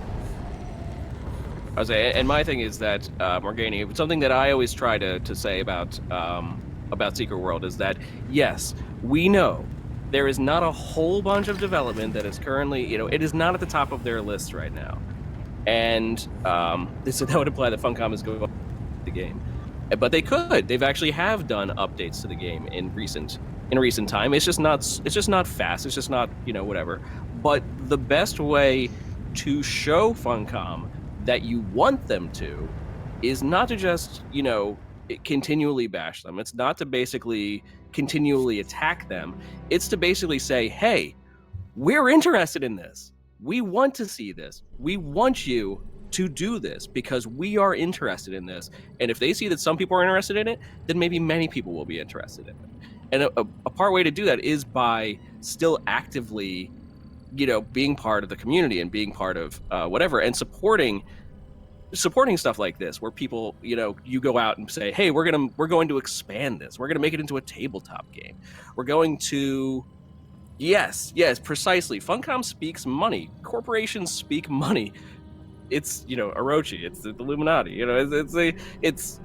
corporations speak money, and you do have to basically say, "Hey, we want this," and the way to do that is by supporting all these endeavors. It is by supporting what is currently out there. Show the interest. Well, what you could do is if almost 2,000 backers each finds 10 friends to buy the book, Funcom will go, oh wow, there's a lot. That's how we think is the best way. No, I mean, but yeah, if interest grows more, it could, maybe spur them to be more interested in doing more. Yes. Yes, precisely, and then that leads to more Secret World stuff, which could even lead to more tabletop books, more this, more that. It's the concept that if you love something, and if you are passionate about something, then you don't want to basically keep it under a downward spiral. You want to basically prop it up. You want to basically have it turn the other direction, and the way to do that is not by continual negativity. It's by basically being hopeful. I don't know. I understand. That's where my mind. I understand. I understand. People want more for the game. That's absolutely true. I get that. They want the game to keep growing. We get that. That's one reason why we did this. This is the way we could contribute that. Yeah, win the lottery, buy the IP. Let me know when that happens, because then I'll have to license it. I genuinely hate reading those comments. I just feel like it's so stupid. Like, well, it's an easy comment to make. It misses like the whole like. You'd be missing so much of what makes the game the game. You don't know what it's supposed to be. You don't have those resources. You could buy the IP, doesn't mean you get everything else. I mean, you get the resources. I don't know. I just find you buy the IP, and it doesn't mean you get the. So there's so much you would have to get to make that work. But yeah, and even it would if for you to do whatever you you wanted. Then have to not fuck up, which is just like, yeah, sorry, I don't trust you, Mr. Lotto Winner. No offense. We're gonna go get Johnny Depp involved. To be clear, I do not need you alive. I mean, for hey, my the option the TV shit, that could happen. Who knows? It still could. It still could. Once the writers and actors. Yeah, I was gonna say not right now, but yeah, not right now. Now's not the best time. No. Yeah, you don't want people crossing picket lines like that. Well, no, it's a good thing to see that there's people still passionate about the universe of Secret World Legends, or Secret World, let's just say, that there are people that are angry that nothing's being done with it, that in their minds that there's nothing being done with it, but there's also people like you guys, Star Animal, and everyone out is interested in, by looking at the Kickstarter, how successful it was in a very short amount of time, really. That there are so many people that are wanting more content to actually, play the world in whatever way that they want to do it as well. Right. Let me show you what I have learned. So in my mind, I'm like, if it's the tabletop, awesome. If it's, I don't know, a board game, that's cool too. If it's like another video game, if it's basically, like we had Moons of Madness, we had, these other types of video games, like we could have, it could just continue that way. It could just, keep going. And if we could have like a Secret World 2, even, like, that would be awesome. Keep pushing it forward. Like, honestly, I would love to see single player. Yeah. Oh, we all joke with like, oh, let's have a battle royale type game. Dude, I would play the shit out of a battle royale game. I was gonna say, but there'd be lore in there somewhere. There would be. I wanted to have the option that everyone plays a bee, except for one player gets to take control of various monsters to attack them with. Okay. Yeah. Yeah, Fusang. That's right. Yeah, battle royale and Fusang. Dude, honestly, they really should have. They should have when they saw the battle royale. Yeah, they should have basically taken Fusang and basically made it into its own game separately. I think that would have been very, very cool. Hello. The little man. Hey, buddy. Yes, we've got a little creature who woke up. Oh, This evil is spawn. Vincent, whose middle name is Magus. Yeah, hi. Yes, yeah. Jimbo. Yeah. Hey, Yeah. Vincent. I've watched him grow up, at least on Facebook.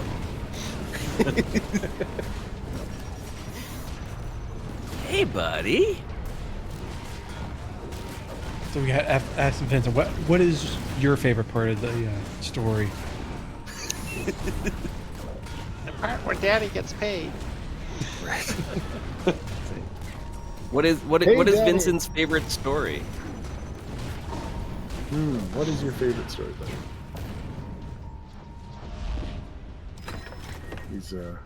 He is stunned by the question. That's fine. It is a tough question. I think when my son was his age, it was speak and see animals. Exactly. My thoughts precisely. Mm-hmm. Oh, very nice.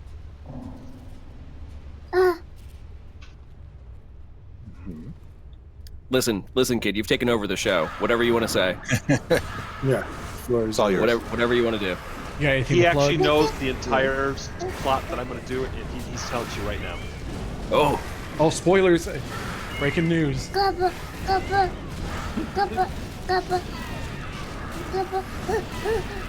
If you can decipher that.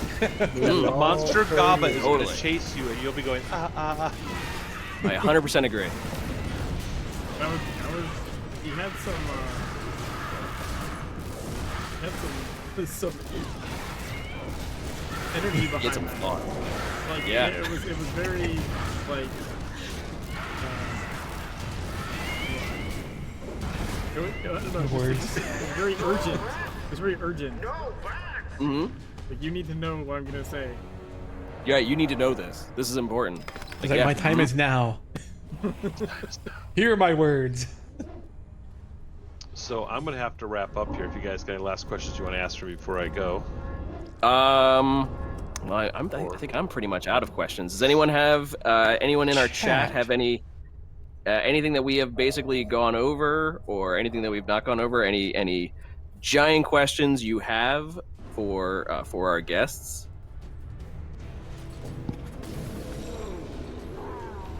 Demo, Nick- like demo of how it plays. Demo?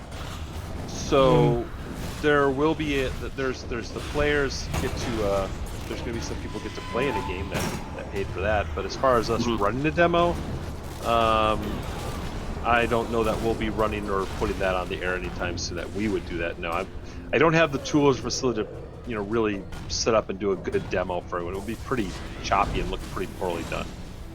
And we don't have that capability. Yeah, we're not Somebody else Critical Role wants here. to. That's right. Yeah. We're not Critical Role, but Why the shit not? I don't know. Yeah, why not? Yeah, why not? Why aren't we? Waffle, make that happen. All right, on it. Need a couple $1 million and Let's see. We got Bomber says, "Will you be able to enjoy our wings?" That's a question you'll have to wait and find out. It won't be in this Okay. book, I'll tell you that much. Okay. Will you be putting together a promotional art pack for social media? I'm mean- not sure. We've shared quite a bit of the art. I don't know what you mean, like specifically for other people to share. I mean, I'm not sure what that question is. Yeah, I they, guess they like, have shared press assets or anything like that. Or I mean, we've shared the bulk of the art. There's going to be a little bit more we have to get done, but I don't. Nothing specific. I mean, I don't think that we have anything specific to share to social media like right now. No. I mean, other than the art we've already shared and so on.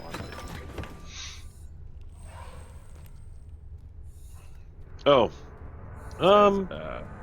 that might be something we'll look into. I can't tell you for sure. Future publishing plans. Well, like I said, our goal is the plan is, at least, and this might be, who knows if we'll get all these done, and so on. But I mean, we have a plan for 5 more books, and that is Illuminati in North America. So we're going to do the Savage Worlds version of Secret World next. That's gonna be a separate Kickstarter.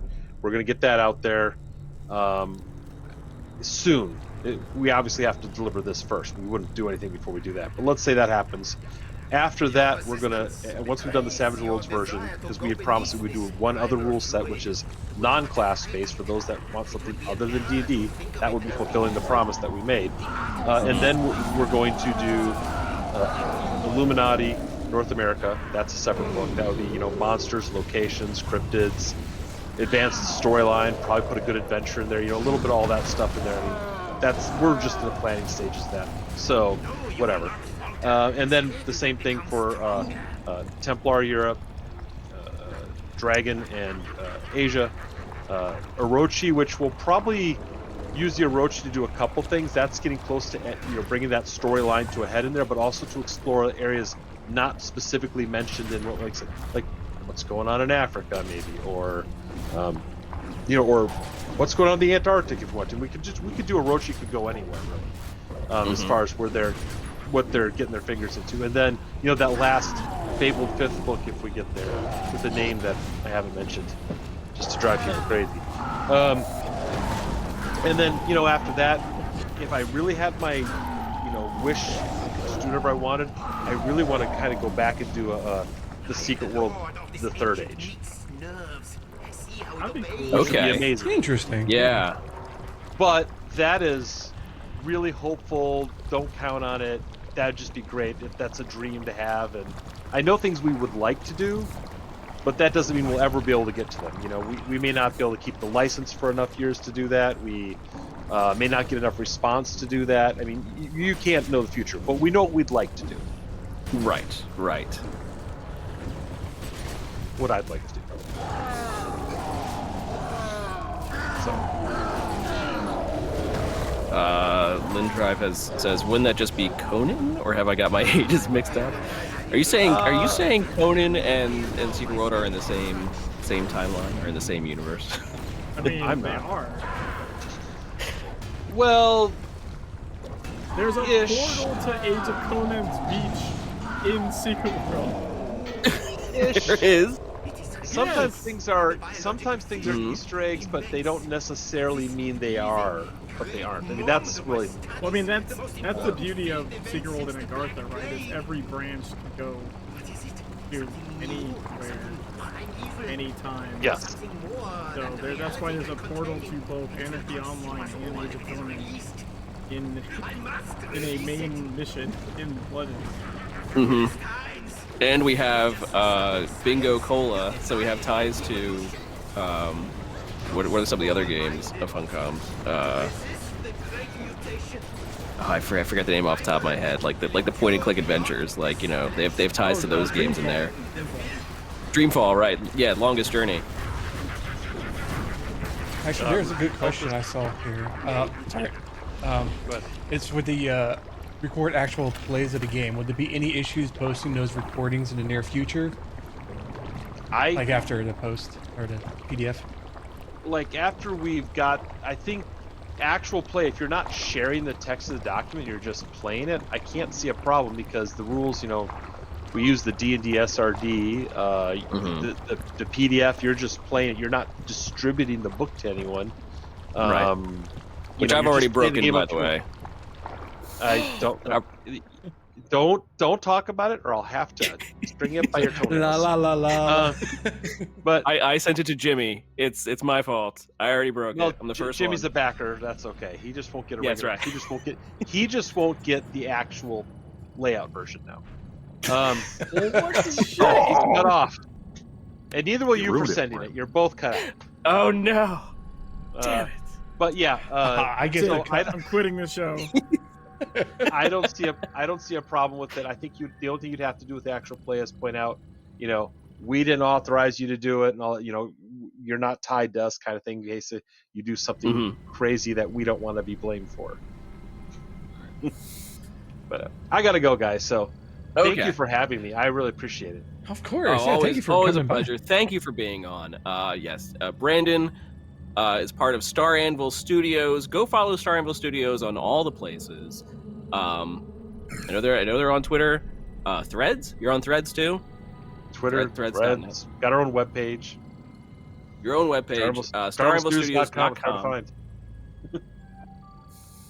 Go check them out. Thank you, Brandon. Thank you, Daryl Hardy, and of course, thank you, Scrivenermancer Joshua Deach as well. And thank you. Oh, he ran off. Well, it's But the chair thank you. of Scrivenermancer. This is the chair of Scrivenermancer. Thank you, Chairnomancer. Vincent Magus came on and had some quality talk with him as well. Thank you all so much. I'm fine with just cutting the show here, so I think we're good. So, agents, this has been the 0 Point Report, strain 82-RRR. You can catch us recording live every first and Thursday nights at 9 p.m. Eastern Time here on the 0 Point Report Twitch channel, where you can also join us and chat with us while we do the show live, or download our show wherever podcasts are found so you can listen to us on the go. So, Brandon, where can we find you online? Ooh, we got... Where can you find me online? Yes. Discord, our Discord channel, if you want to talk to me anytime. Okay. Right, there's a Star Anvil Studios Discord. Go ahead and join it. And of course, our Facebook page, etc. Daryl, where can we find you? DarylHardy.com is my home base. That's 2 R's and 2 L's with an E in between. And that's DarylHardy.com. Very nice, very nice. And Scriv has stepped away, but I think I know some of his details. You can find him at, I believe it's www.joshuadeach.com. I believe. Oh, he's back. He's back. Mr. Scrivenermancer, Mr. Joshua, where can we find you? Where can we find you online?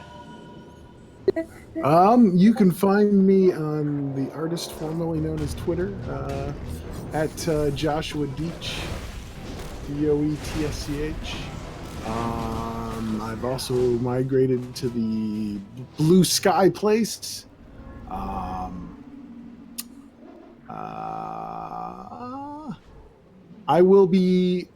have a long neglected Patreon. Yes. Yeah, right. See, he wants the money. It's going to be resurrecting shortly as a sort of collaborative effort. I'll be posting about that soon. I mean, the old one still is up there, and there's still a backlog of stories and audio fiction on there. I'm pretty sure I am still a backer, by the way. Oh, bless you. I don't think I've ever stopped backing. There's going to be more up on there. It's going to be sort of a collaboration of visual art and words. Okay, very nice. Very nice. Jimmy, where can we find you online? I mean, kind of everywhere, but I would say Linktree has all my places. Okay. And Waffle, Tucson Waffle, where can we find you? Oh, I'm a lot of little places now. You can pretty much find me, all my writings over at theindiebasement.com or indiecreatorhub.com. And Very of course, nice. Twitch, YouTube here. And on Blue Sky as well. Very nice. And I'm Ocho. You can find me here on Twitch at Big Mikey Ocho. And I took up Jimmy's idea and I created a link tree. So I'm there on Blue Sky. I'm there on still on the website formerly known as Twitter, Mastodon. I'm over there now. The great social media schism is what I'm calling it.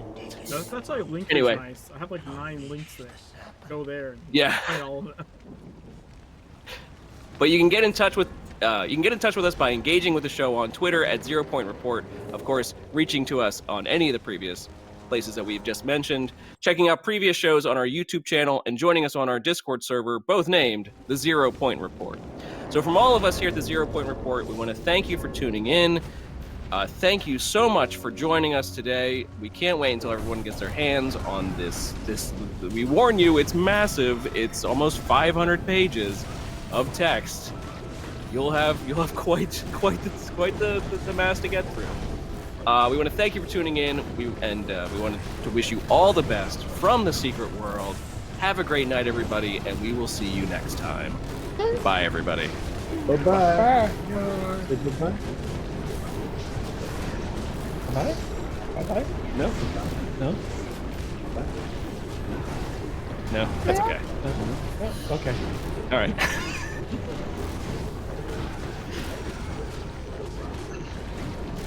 Thanks, guys. Thank you. Thanks for having us. Oh, thank you.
See you guys.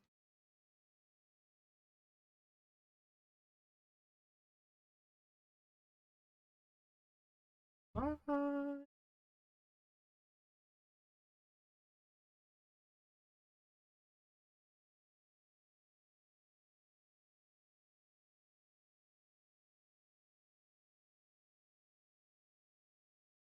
See ya. Alright, guys. Going back to my stream so I can I muted my audio so that yeah.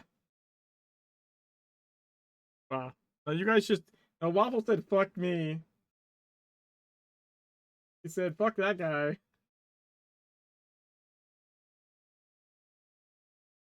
Yeah, uh-huh. Uh-huh. Alright. Well no. No. No hosting. No, it's alright. I muted my desktop audio though so that the the behind the scenes didn't leak into my stream, so but I'm gonna go unmute and get over there. So I'll catch you guys later. See you.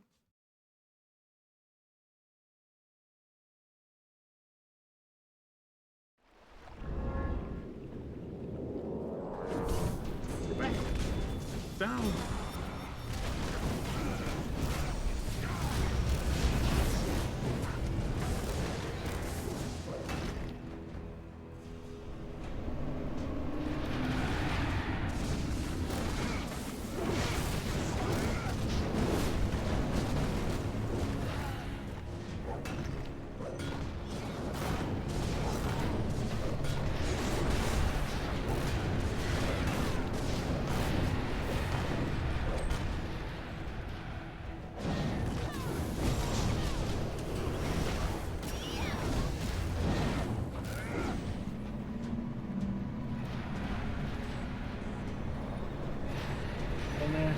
I gotta switch my settings back after it comes in.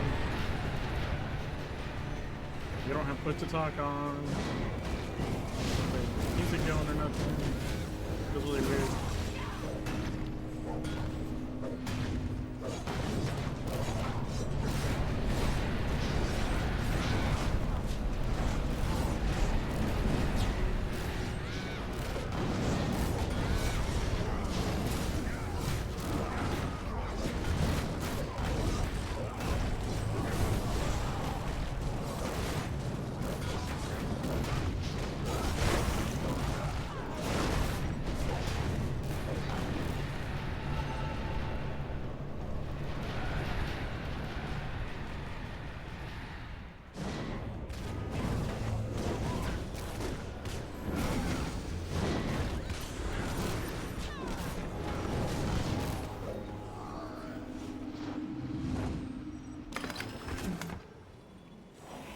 cannot continue alone.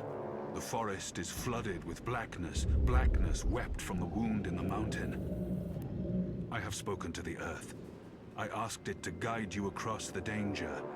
Walk into its golden light now.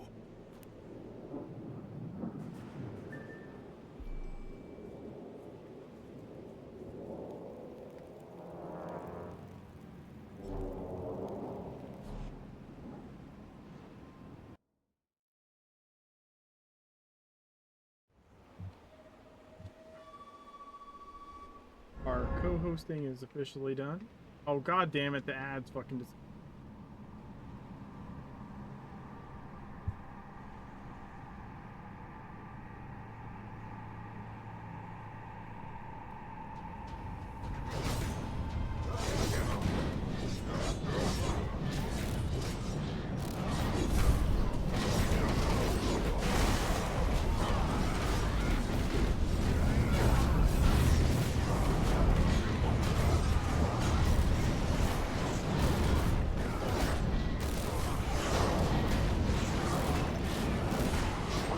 die so fucking slow. What the hell?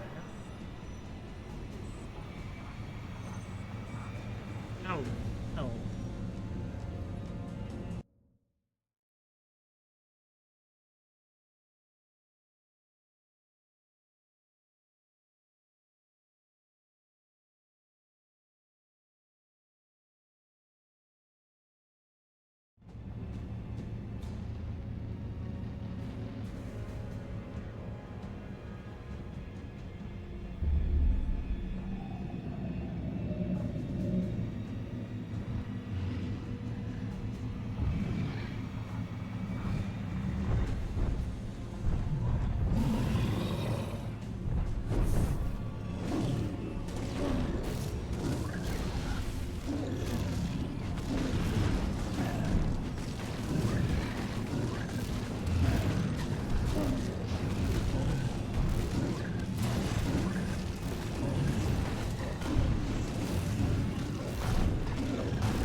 game.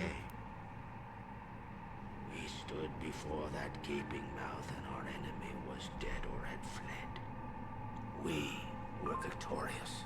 This is our story. This is the story of the people of the dawn.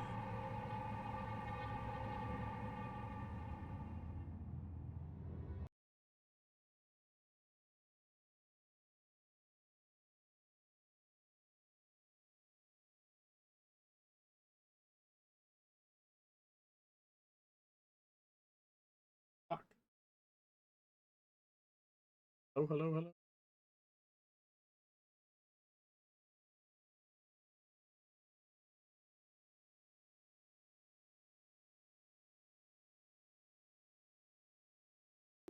Hello. All right, I think I fixed it.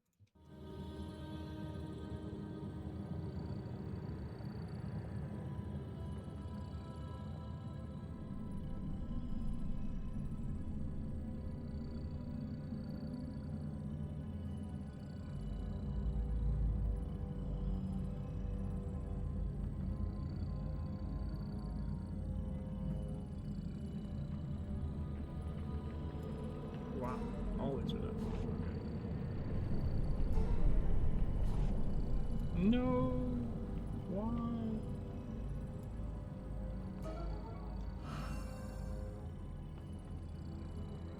Holy crap, we got an heiress.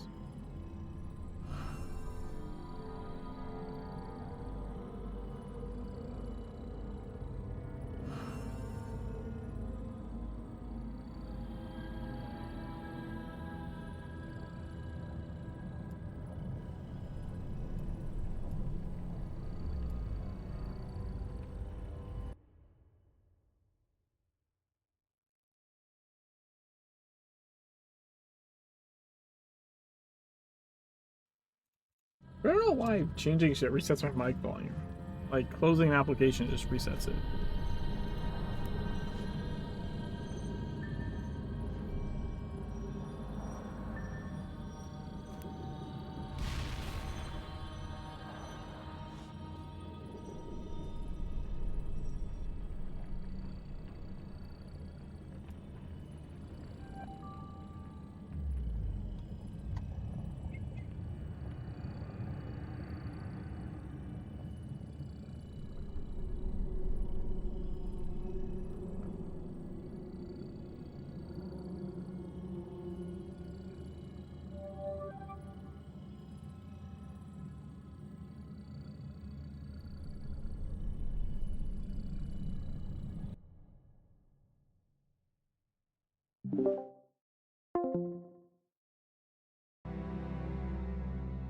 Zonk.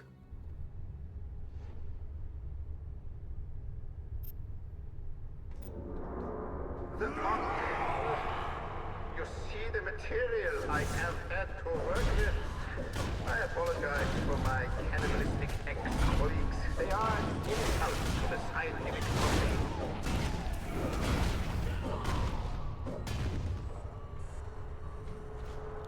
The primitives serve me after I prized the staff from their high priest's fused hands.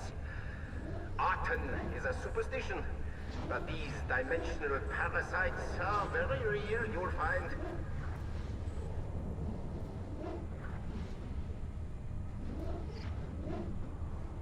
Waiting for the cross. There we go.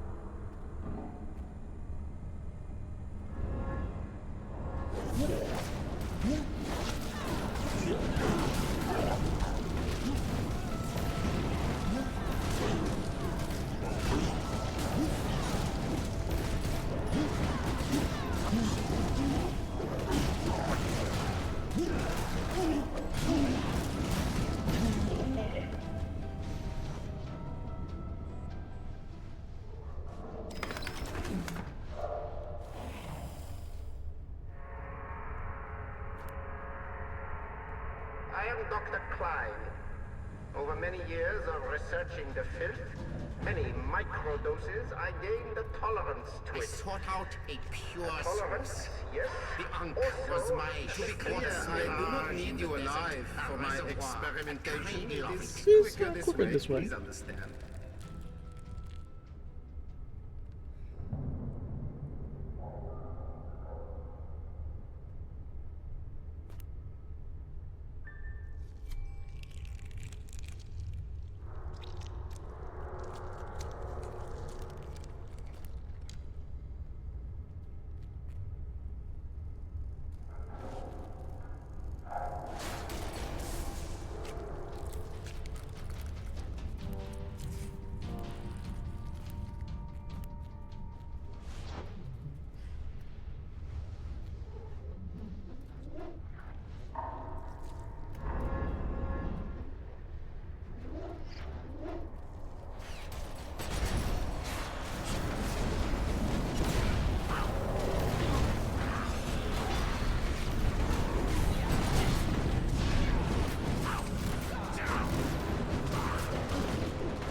not for very much longer.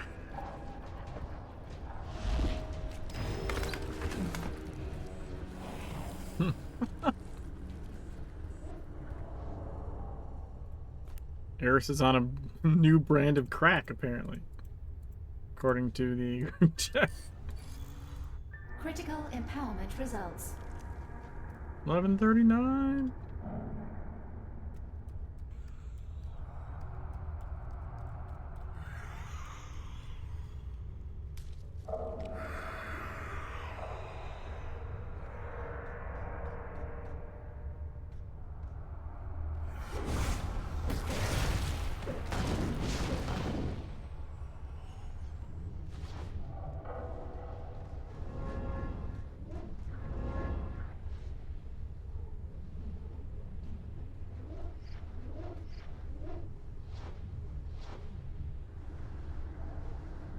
Eight, 7, 6, 5, 4, 3, 2, 1.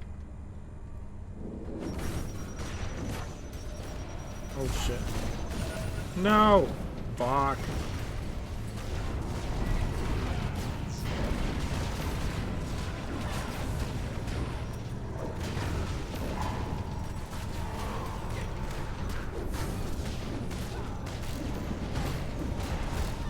I don't know how the fuck that happened.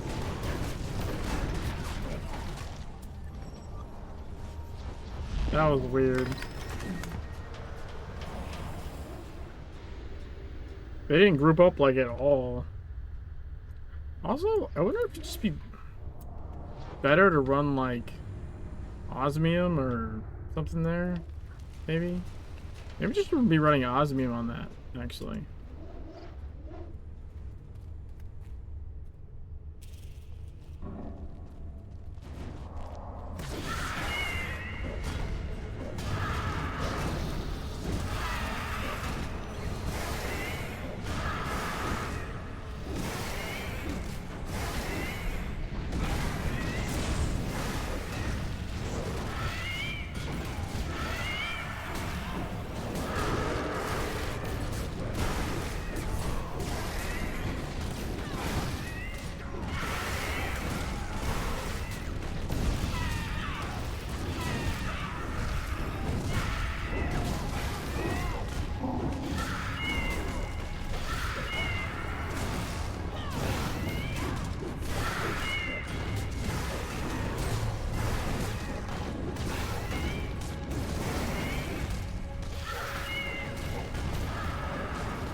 Tombstormer killed 2,000 mummies. Nice.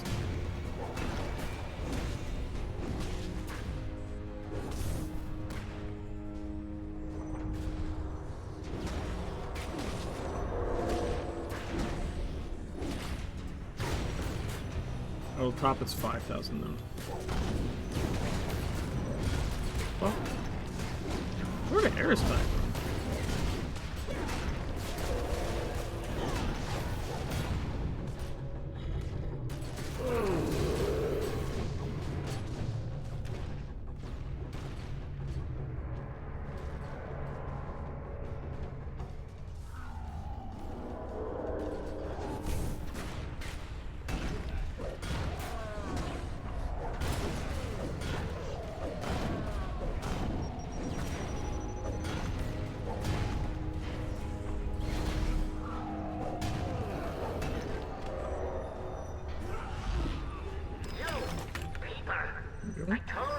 Maybe we should have filled the garter with concrete when we had the chance.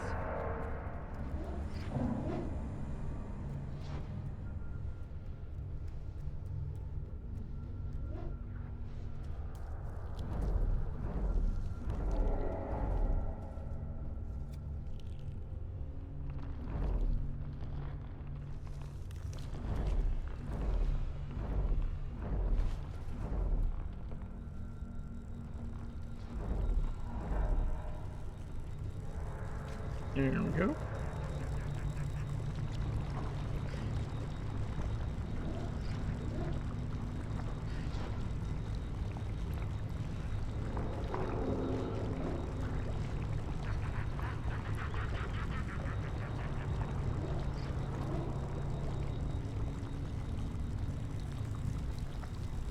Your persistence betrays your desire to go beneath this primal fluid.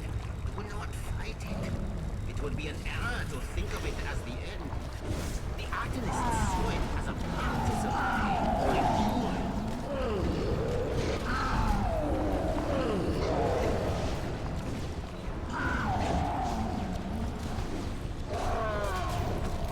No, you will not falter. Instead, you will become stronger.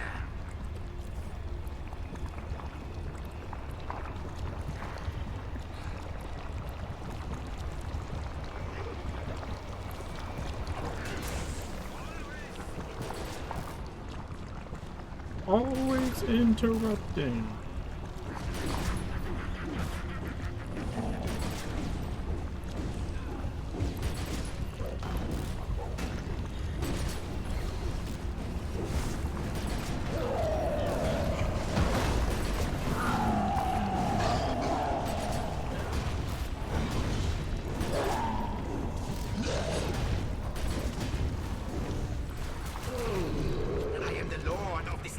Meets nerves.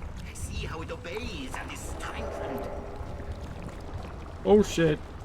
That's my bad.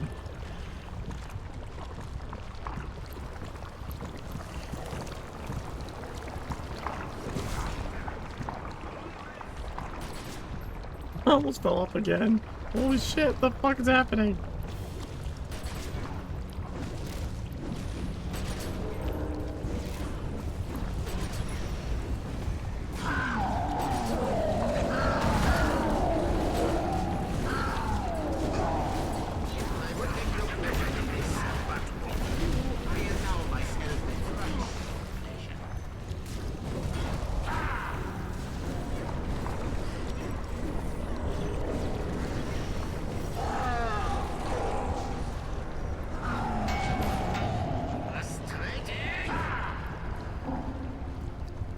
Yeah, let's go.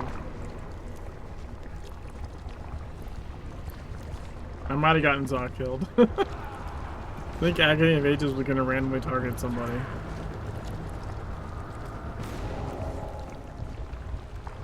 It is reacting. The biological fission. Immense. This could be the great moment of my studies. The most important field event since the Black Plague. It's sprint back though. Weird. Something new, something primeval, something more than reality can contain. It will consume us all if it is real. Philistines! You're not just stopping science, you're denying an evolution. How small-minded. To resist the great mutation. My work will endure beyond this flesh. I am the Filmine. Label.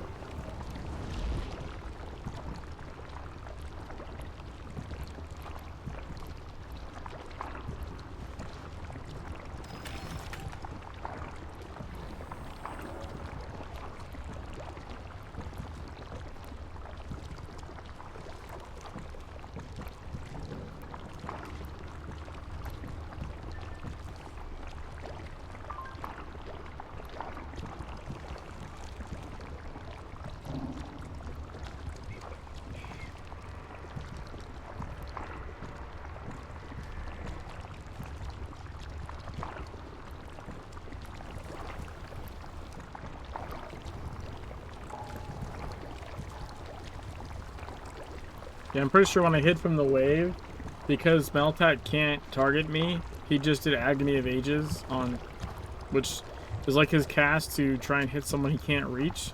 But he couldn't reach me there, so it just random targeted somebody.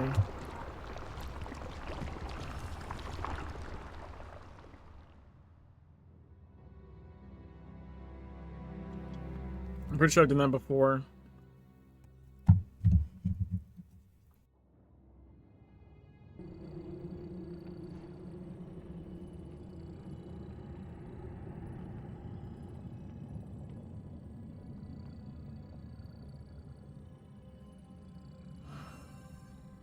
Stand too far away from him on the walkway.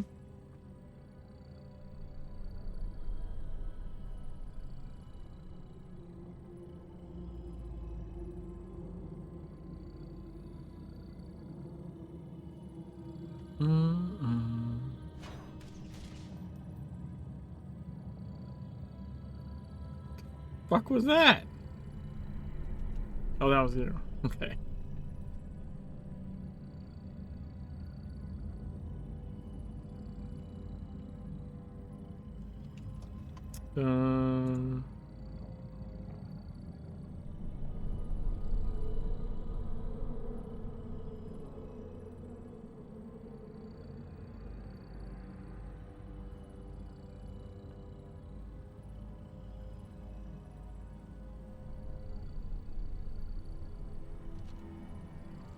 Oh, Eris just logged off, huh?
Oh, I need intel.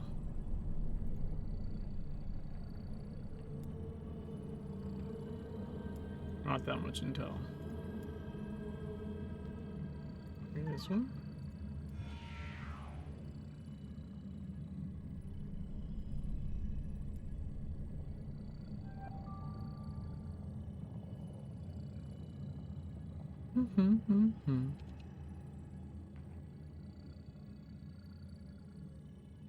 Do you notice if you use abilities while under CC immunity, your cast bar is a TSW cast bar? Different tint. I did not.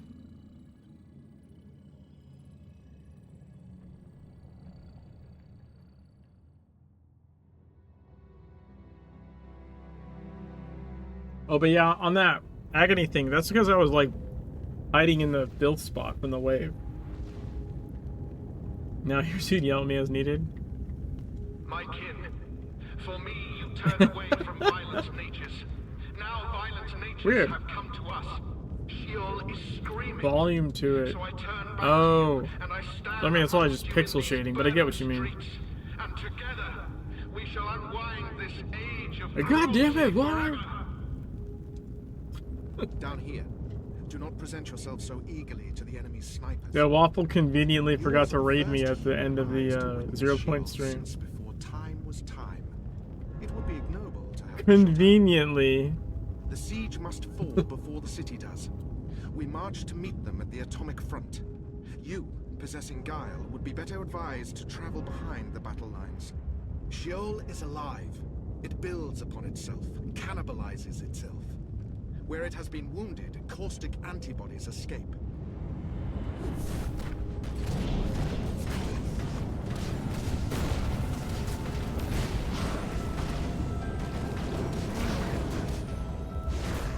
Nah, it's fine. I feel like that Caldera cast was really fast. Hello? Why the fuck can I hit?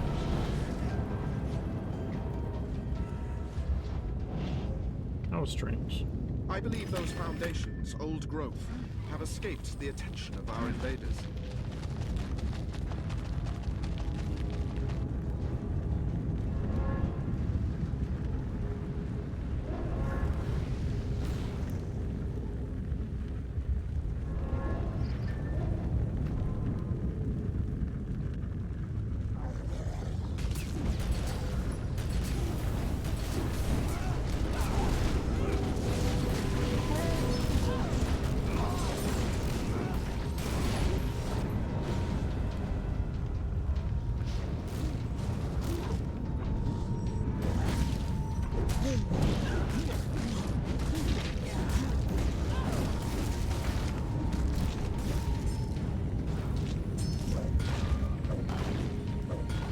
Got stuck there.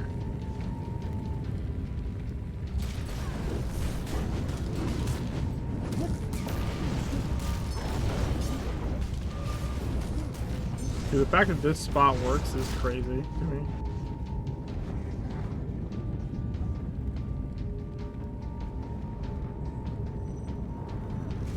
Oh, I thought it was skipped a step.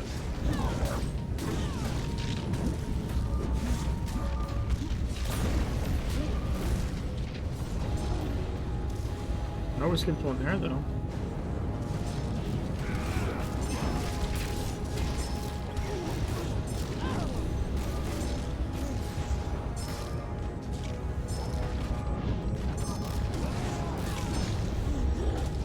No, Anchor died. Hey, whoa. Remember when I was looking for one of these? The Radiant Bracer of Horus. Wow. Anyone need a Radiant Bracer of Horus?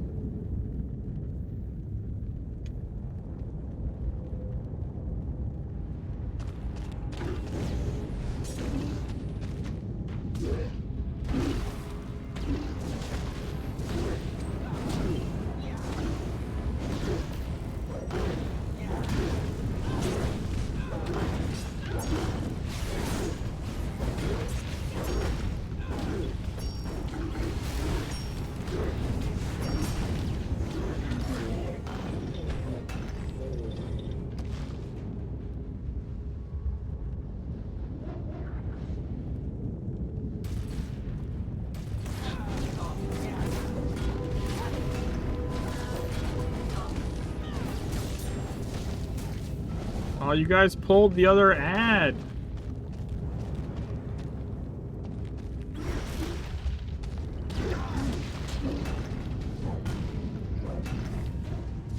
I say you guys. I think I'm pretty sure I know who it was.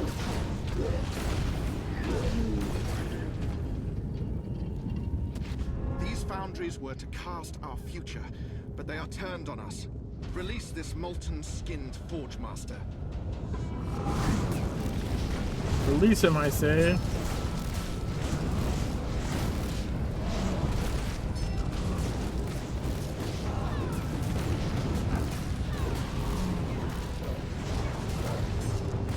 Is anyone getting stacked? Nope. Cool. Cool beans. Cool beans.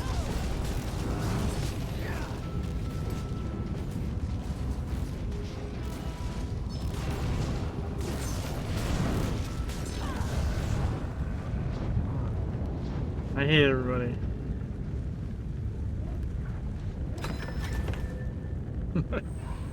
Hate you all so very, very much.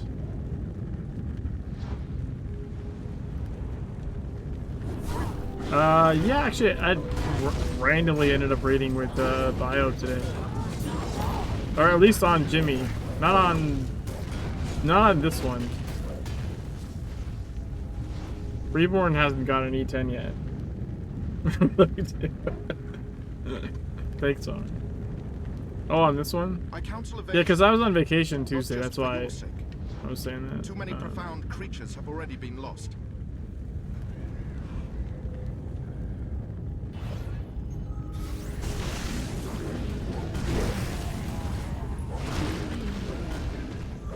There's one tomorrow. What time though? That's gonna be rough.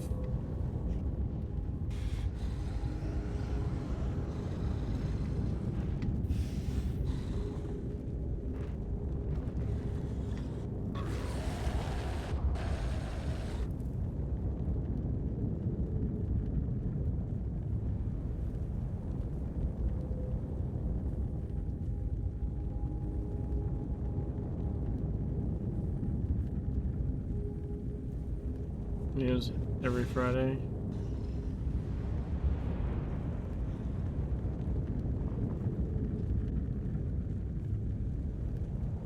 I could just try and run another one on Friday. Yeah, Friday night. I had multiple people hit me up about that, like this past week, like in game.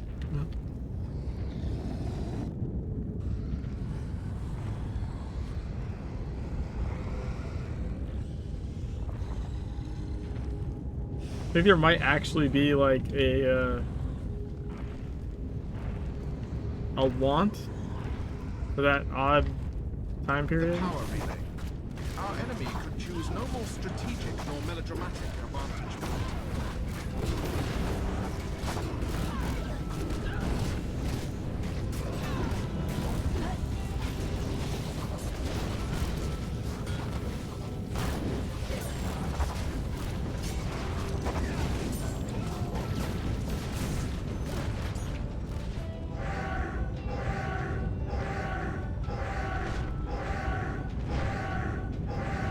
Someone's getting caught in that for sure.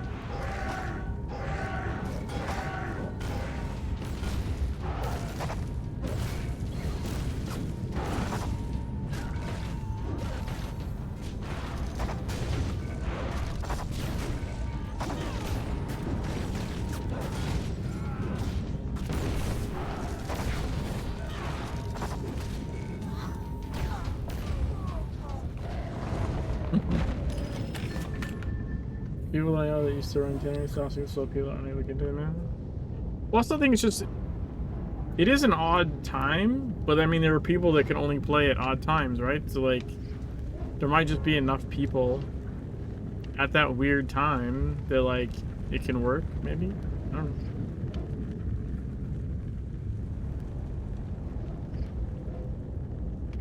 Wait, since when can I not stand on a chest? What the fuck? What is this bullshit? Hello? Am I a ghost? The fuck?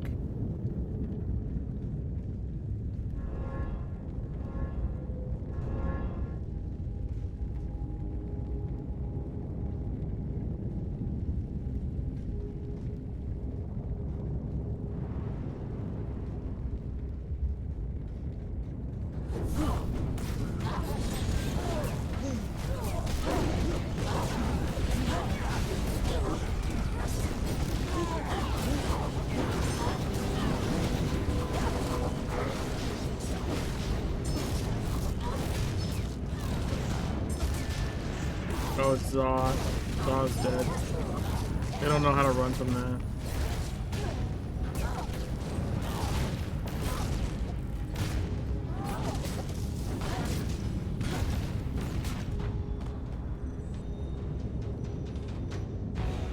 Go. We shall meet at the summit, I trust.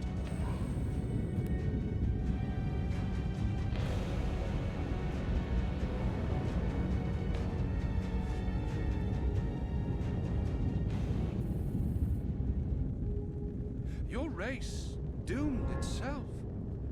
I'm simply ushering you over the cusp of insignificance. Yeah, I think I'll probably give it a shot. We bred Hell's army to serve. Enough people are serve on. me they shall.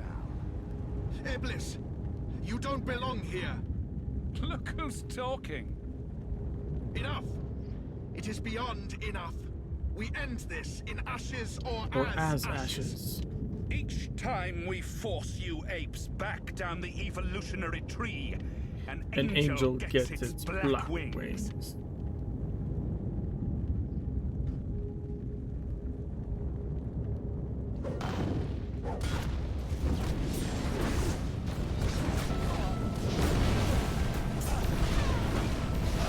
No shelter!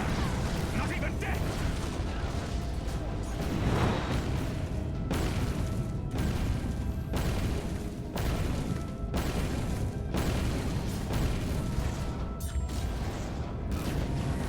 What power you had is mine!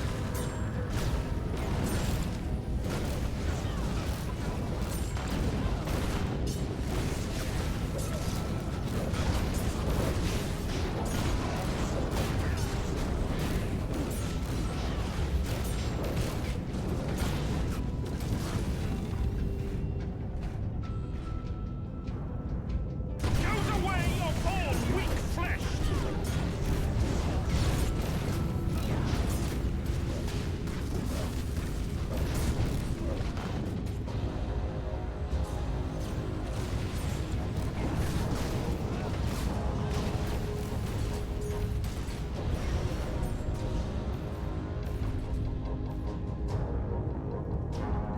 Goes away of all weak flesh!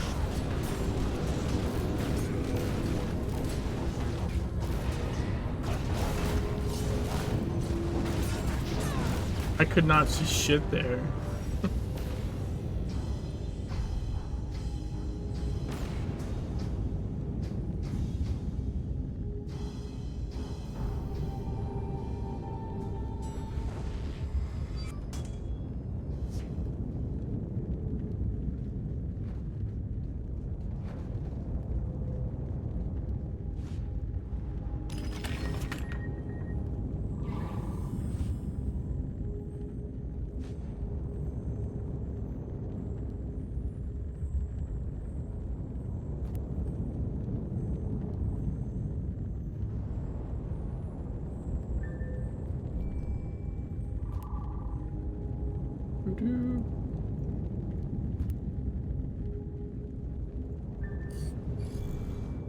Dude, how does that not gain me any IP? Fuck off.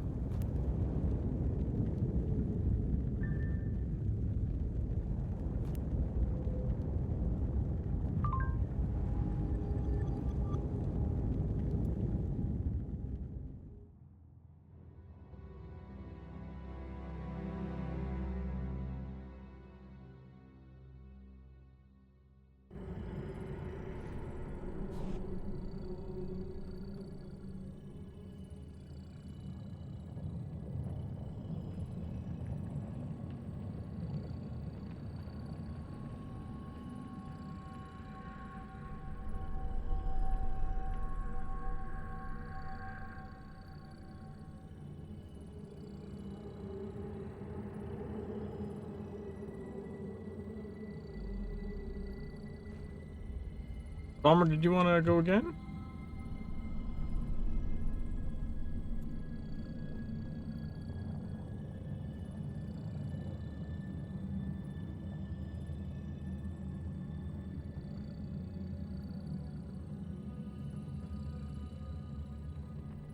Yeah, I know.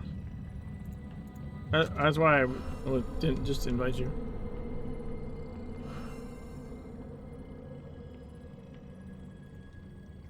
That's why I asked.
Darkness War.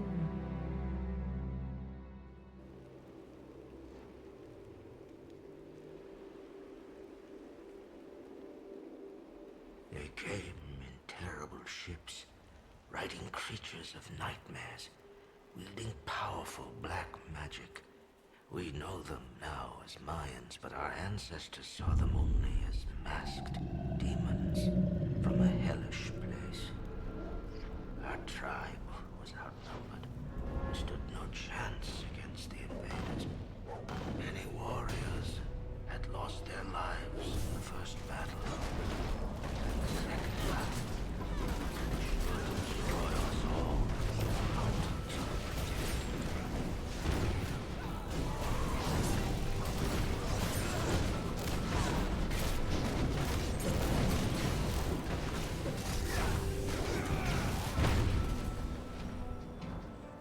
Woot.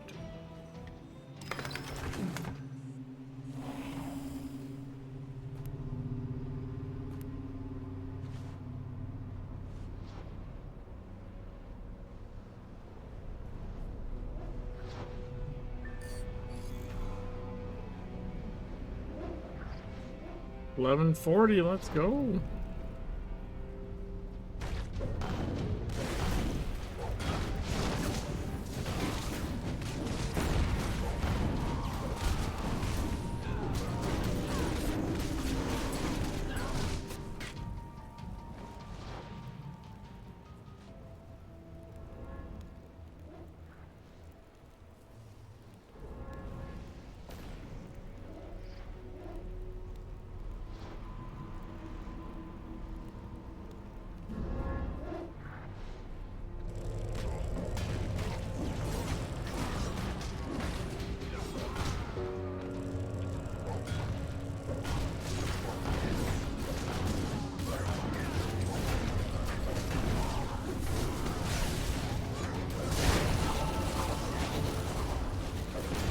God damn it, Anchor.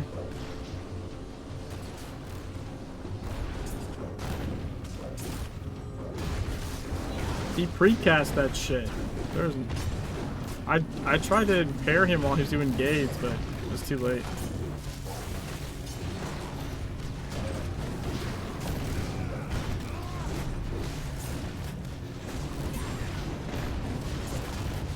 Yeah, but it's because of the way the pull happened, I think. I doubt it's completely unprovoked. Like, he was hitting ad, and the guy got pulled kind of early.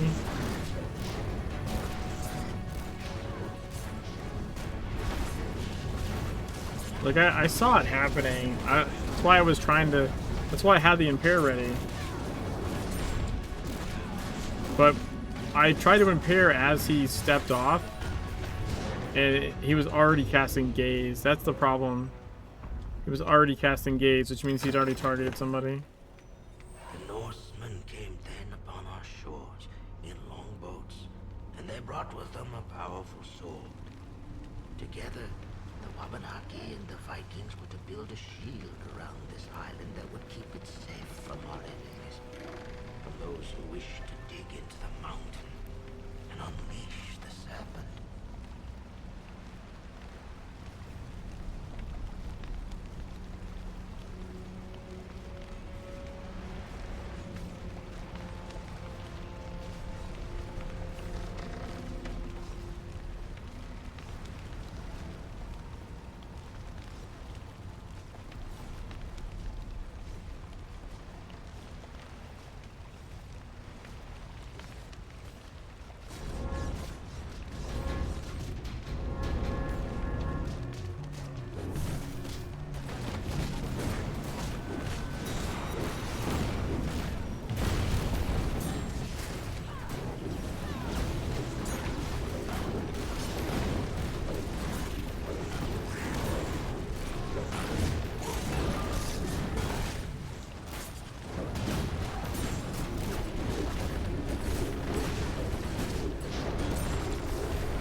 Watch the manufacturer playthrough so on YouTube and you could go back to Agartha and then back to the dungeon to get out of the well.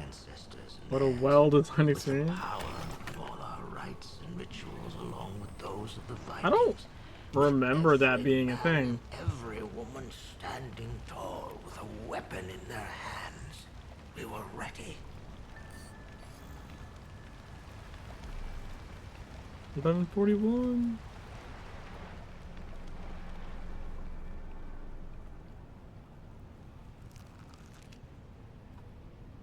Back to Agartha and then back into a dungeon?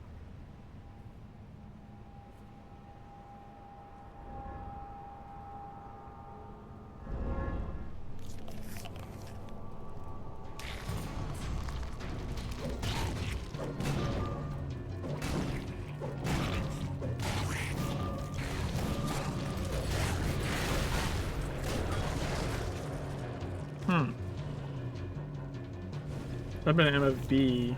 That rules is MFB.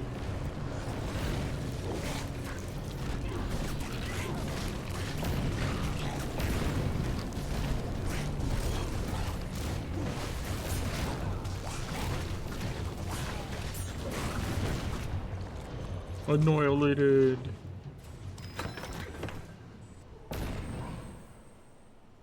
Time was short, and the darkness had to be stopped. By club, by spear, by sword, and by magic.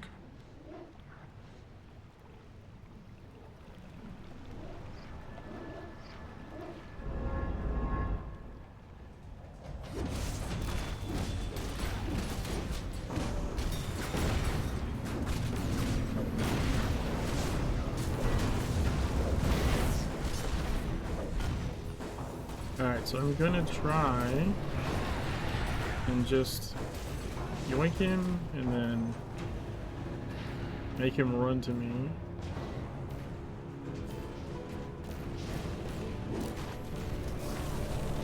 Oh, that's not great. Did you just die from the ad or something? I don't know what happened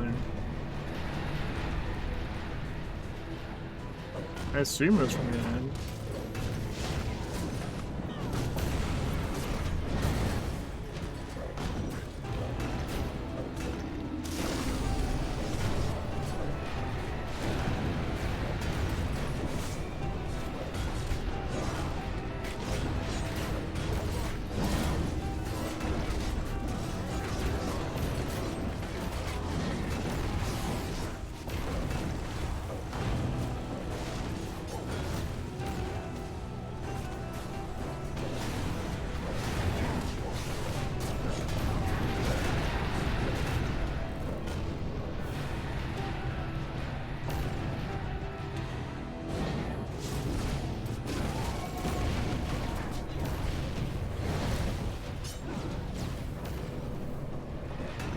Are you kidding me? He went back up top?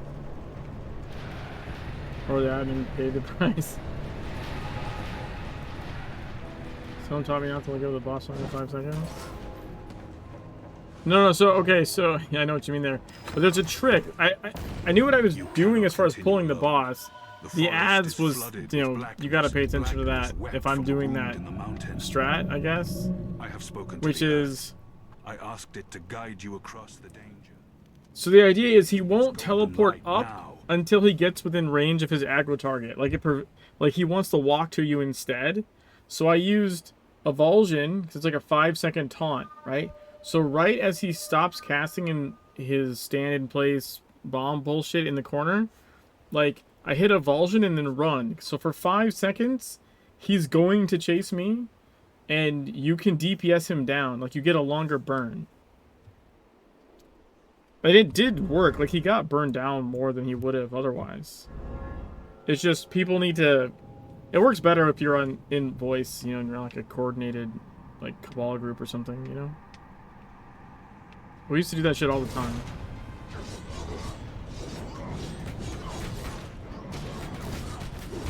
Like, you're not gonna pull off of the Evulsion. It'll wait the 5 seconds.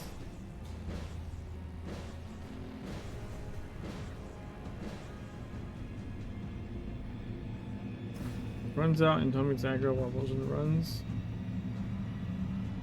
You can... No, you shouldn't be able to lose aggro while it runs.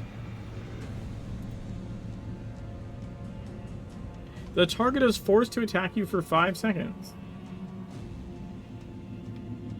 Well, that's not how it's written.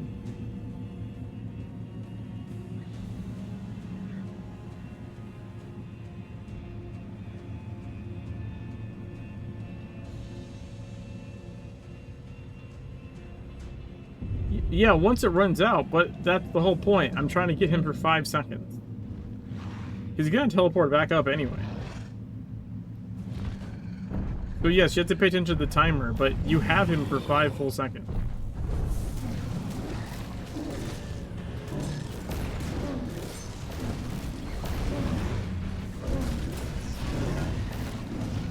That's what I was saying. Was like, yeah, I got him. You know what I mean? Like, you can't pull in the middle of the 5 seconds. I guess is what I was trying to say.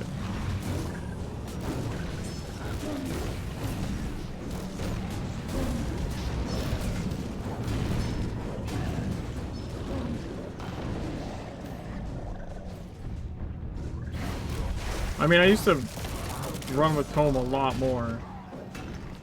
I've like done content with him every now and again, but like, especially back in the beginning of Legends, when we were in the same Cabal, I used to like dungeon grind with Tom all the time.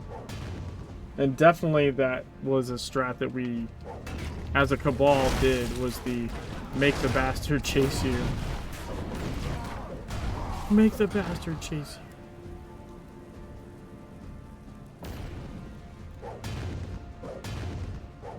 Yeah, no, I know what you mean about the taunt. I'm just saying, in that particular boss, part of the problem is he just ports up so goddamn often and so goddamn fast that even with high DPS, all you do is end up triggering him to go up more times, which is super fucking annoying.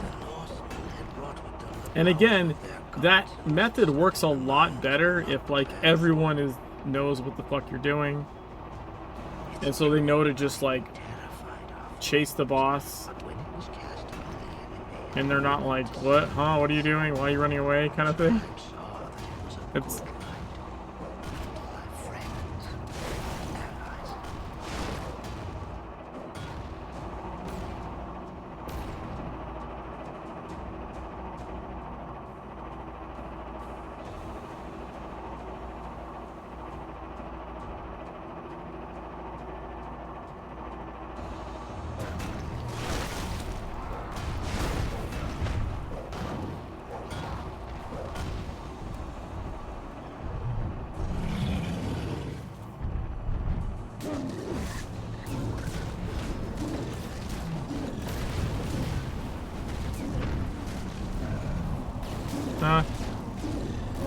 That's funny.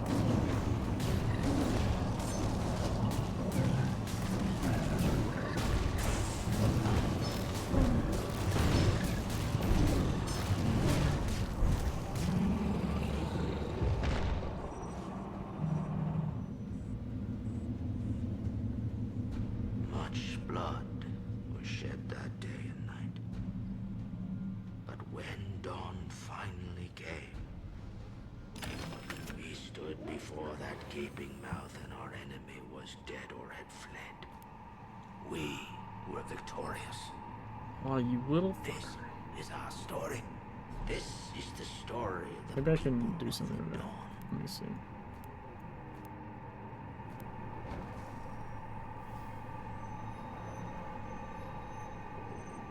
How did I manage to do that?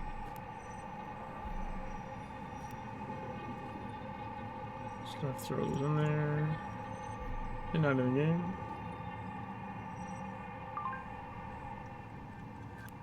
Right in there. Critical empowerment results. Yeah, it's getting a bit late. I'm gonna do my sides.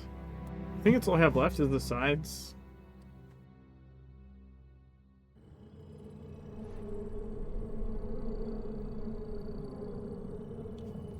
Yeah. I'm gonna do my sides and I'm gonna head out. Gotta get the reps in.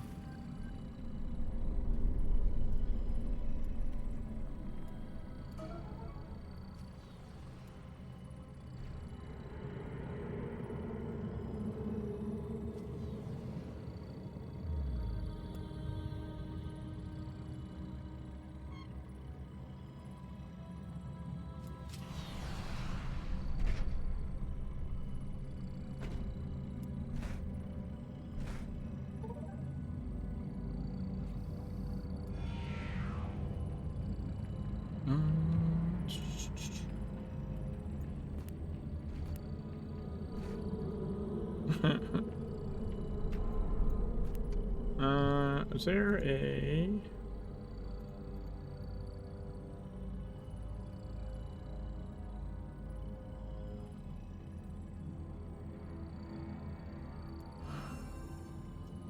Okay, I'm right next to it. They won't let me just grab it.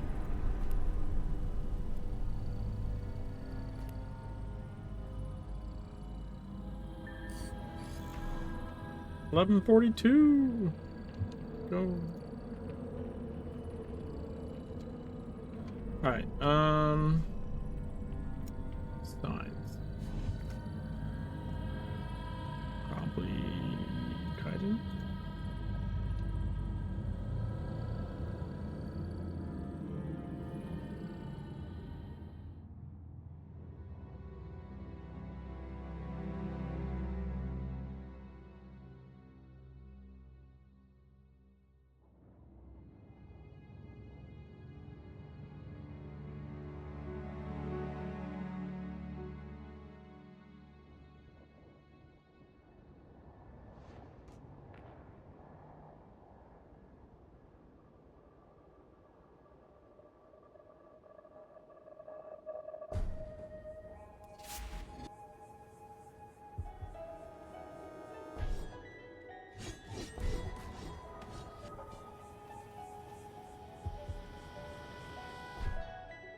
No, it's still on cooldown. Fuck.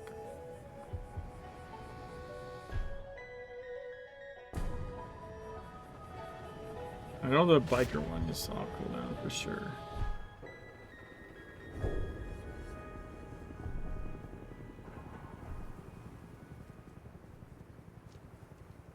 Oh, I ran to the vendor. What the fuck?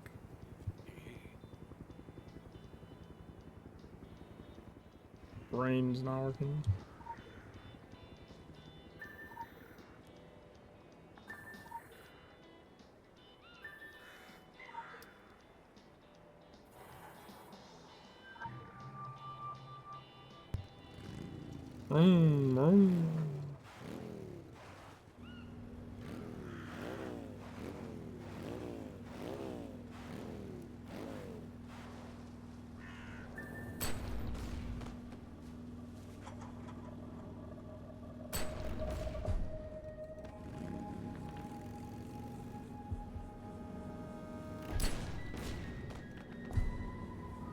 I don't understand why people run with their weapons out.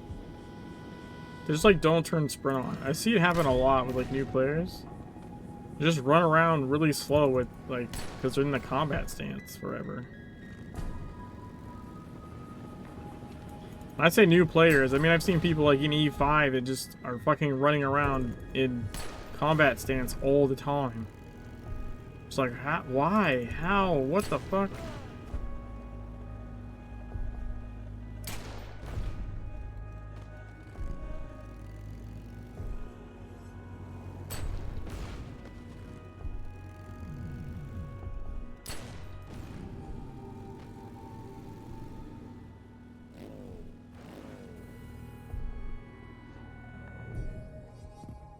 There's that one.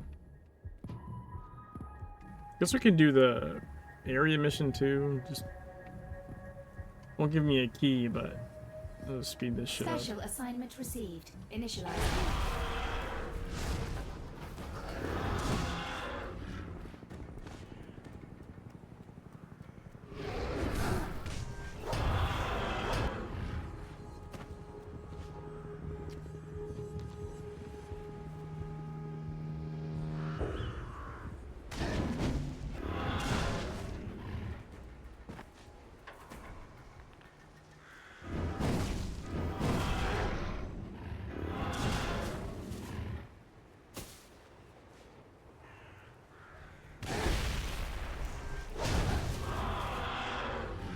Okay. Let's go here.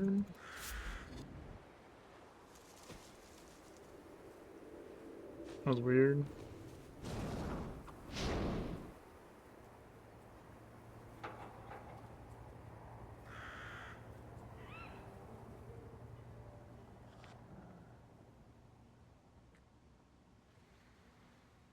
Hello, look at this.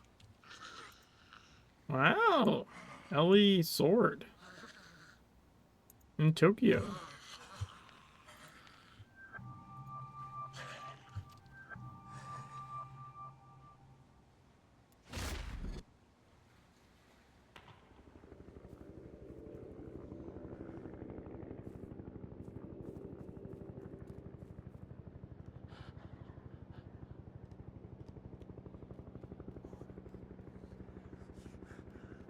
Additional assignment received.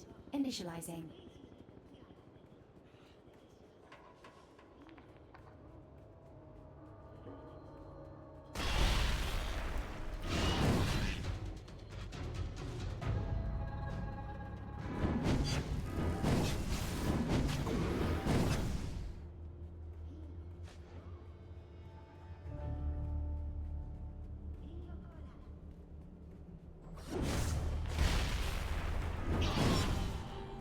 Nice.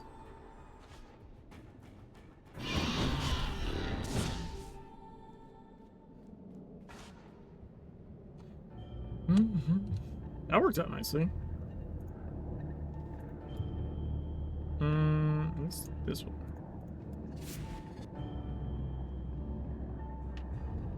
Need to defeat Swamino.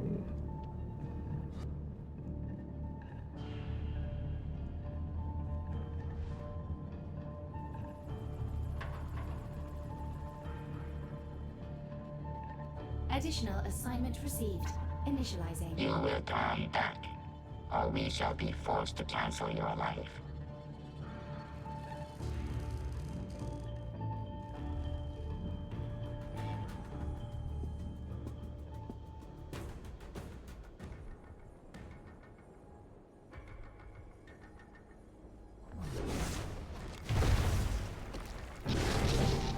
There we go.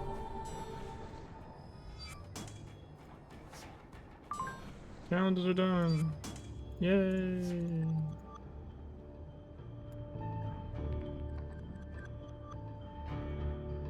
No keys.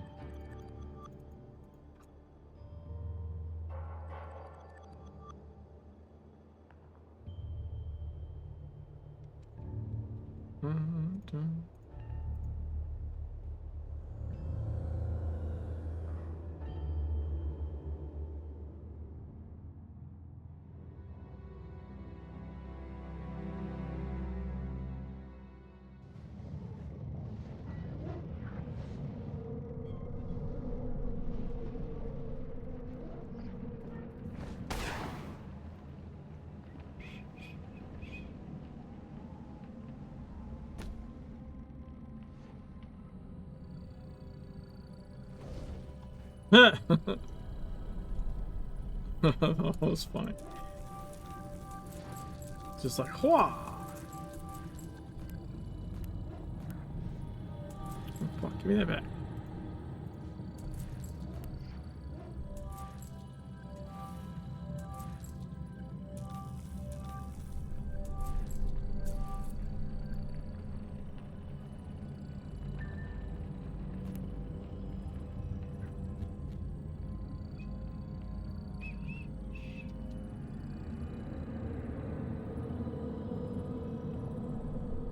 Oh, my valley sold. Nice. Just gonna list something else.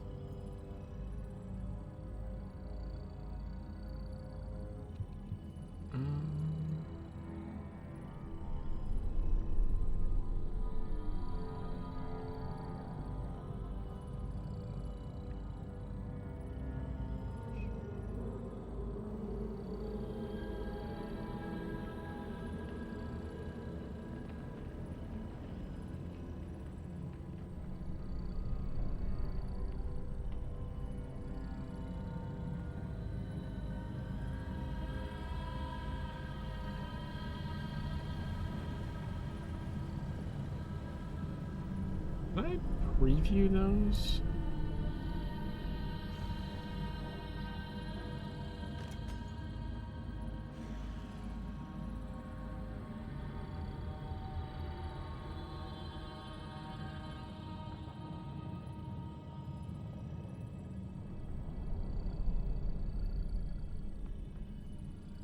No? Is it not called that?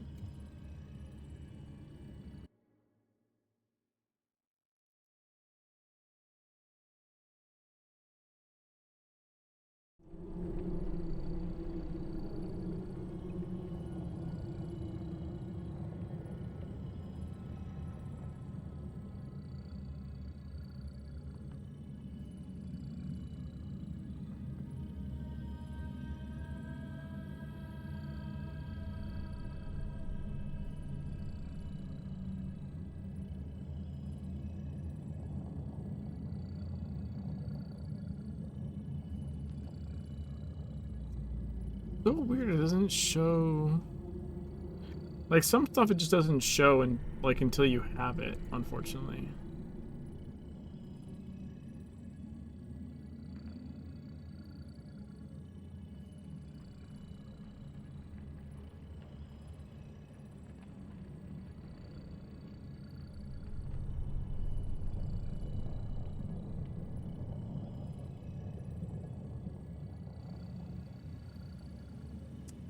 Can't preview the things, but I think I don't want them anyways.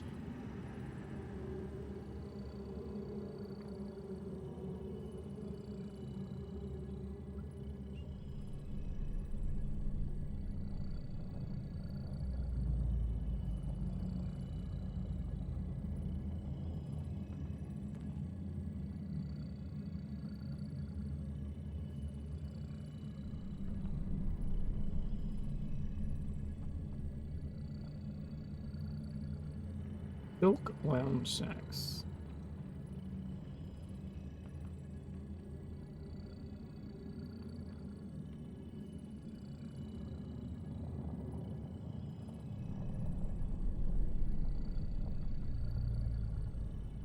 Well, I can't see anything because I have a fucking uniform on.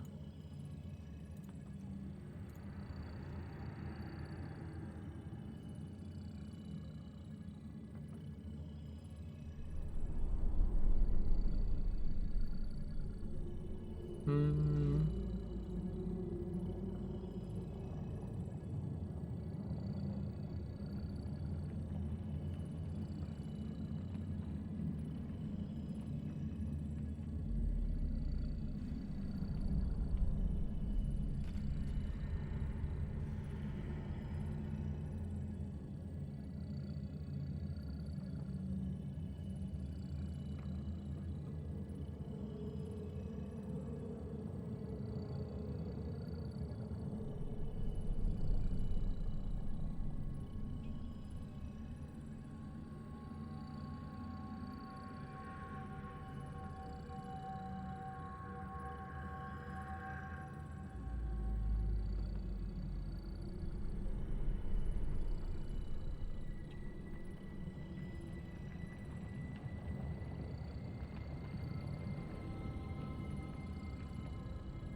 Pirate's Wind.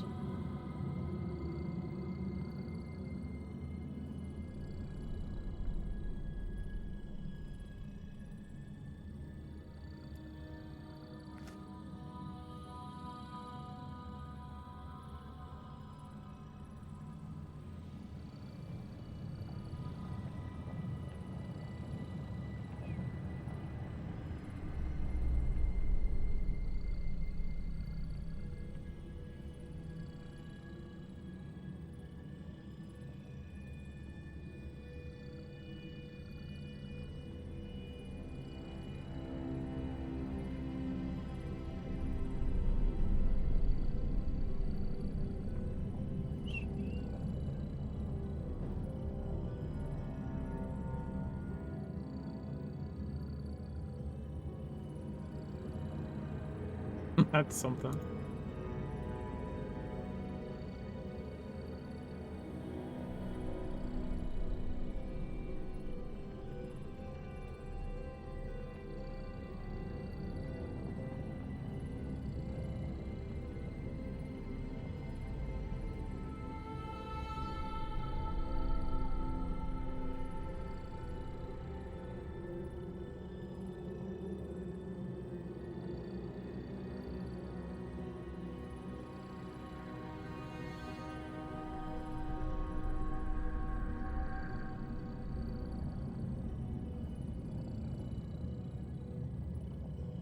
Wait, how is this not the same as the other thing that costs money?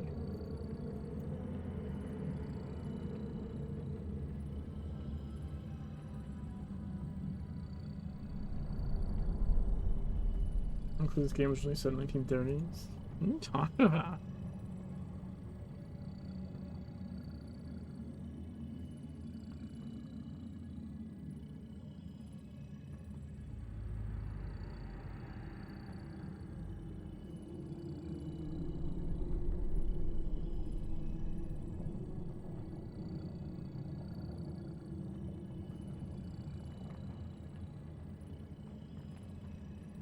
Routines that don't look like airboat bomb. I mean, I think that's a you problem.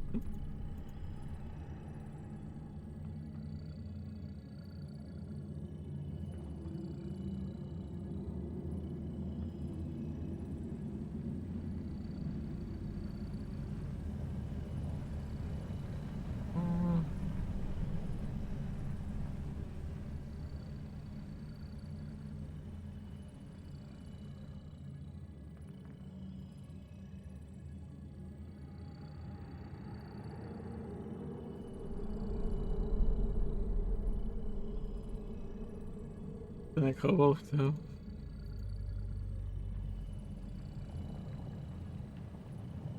Ah! These are hilarious.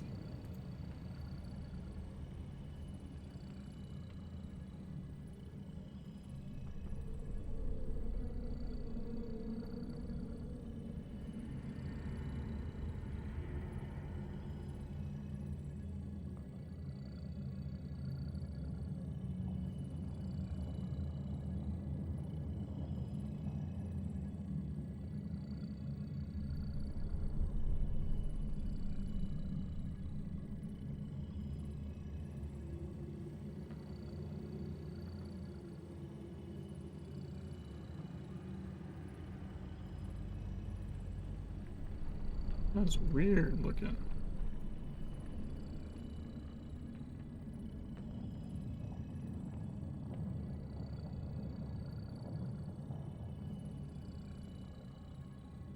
Wait, what the fuck? How do I not have this investigation one?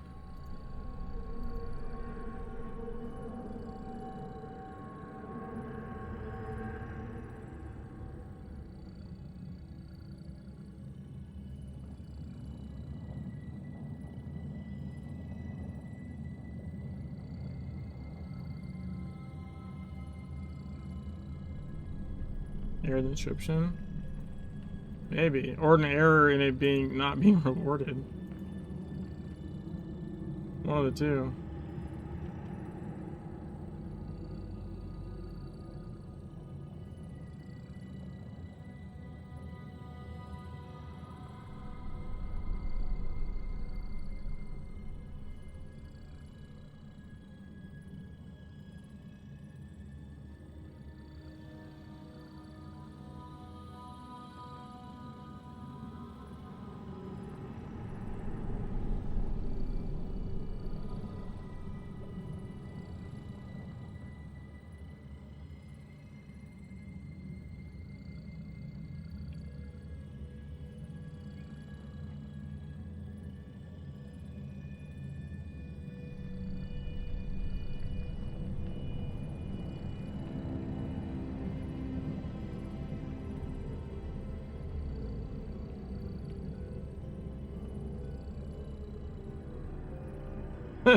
The hairy bare chest.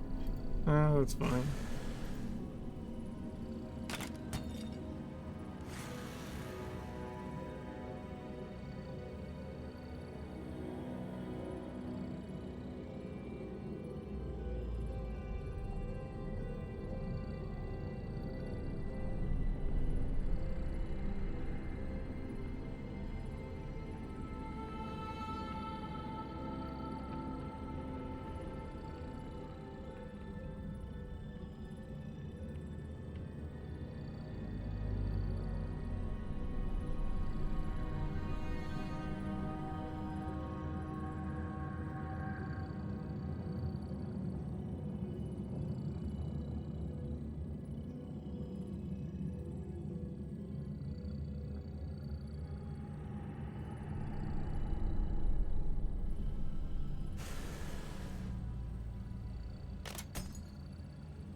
I do have these soggy masks. Why couldn't I find this the other day?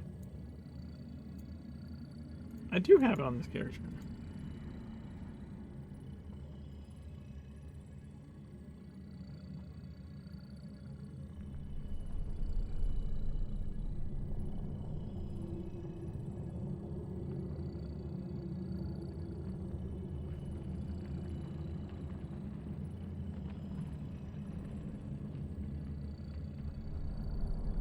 Yeah, I like that bingo hat.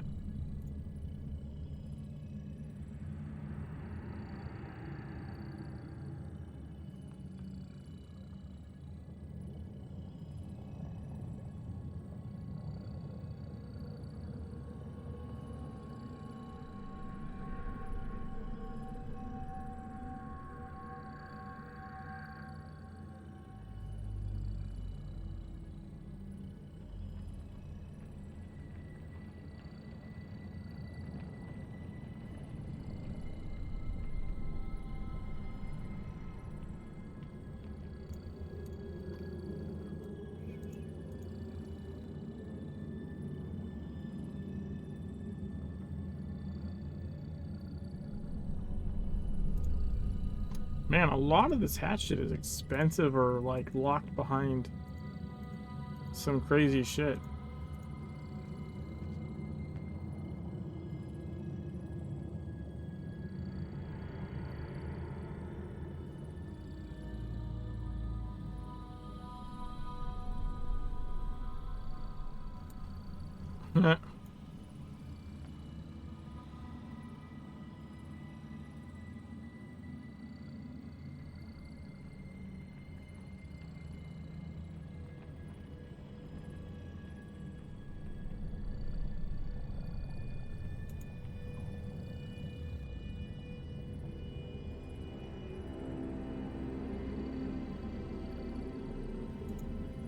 Apparently hats are where it's at.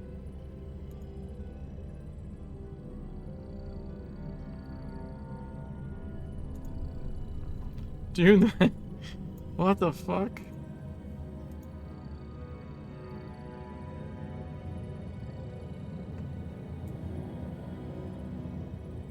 Wait, what hat is that? Achievement Lucid Dreamers.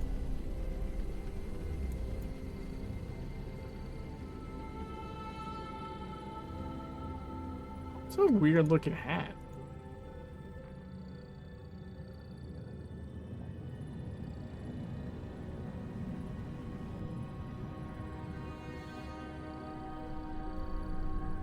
Red hat uniforms.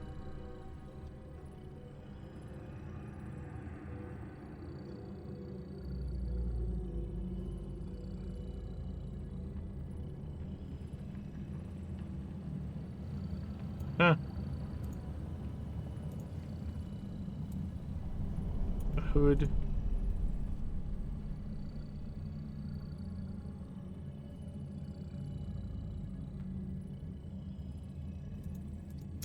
Dude, I can't find like a decent hat like at all.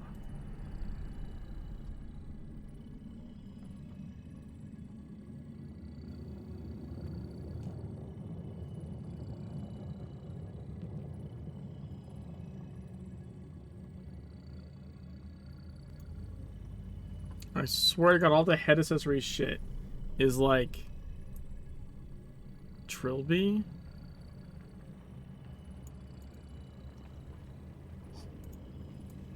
No. No, it's not the right aesthetic.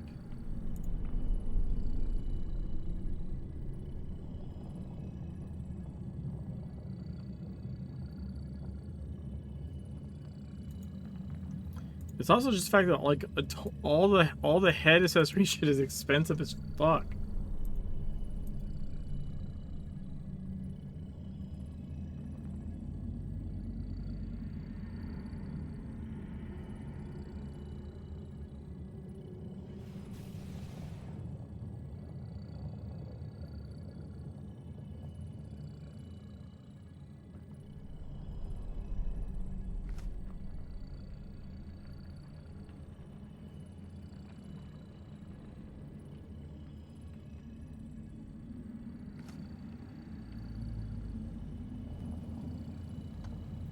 Rhinestone Camp, I think, is actual money.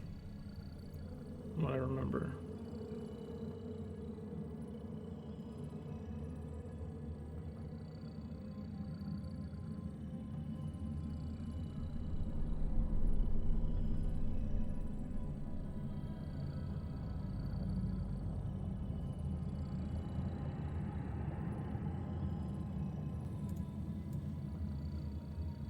Those are kind of cool.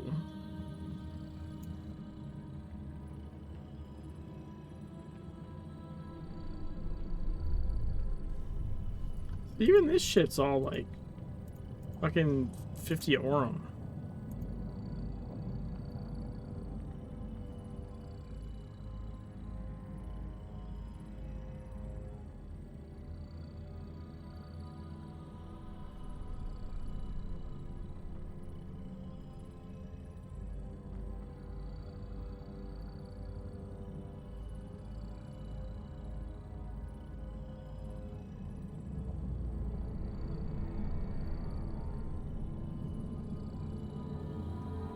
Do I remember running the hook hand on Jimmy? And this shit looks funny as fuck on like certain weapons.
Yeah, fuck it. We're gonna wear those.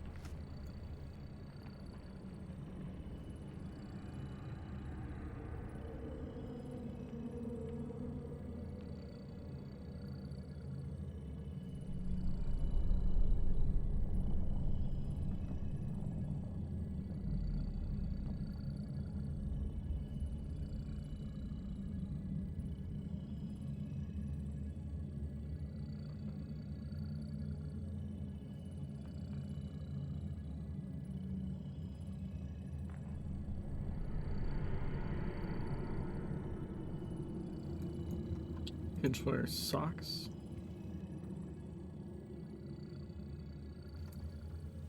Oh, I have a pair of sick kicks, really? I have a little red... I don't even know I had these. When did I get those?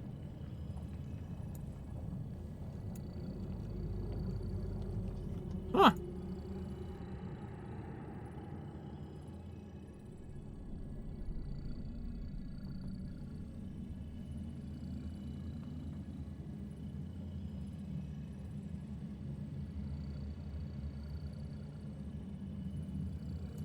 Yeah, no, I see they're an achievement. I just don't remember when I got them.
All right.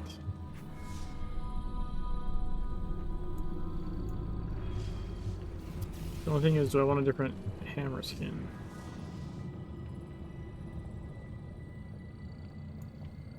I do like this hammer skin.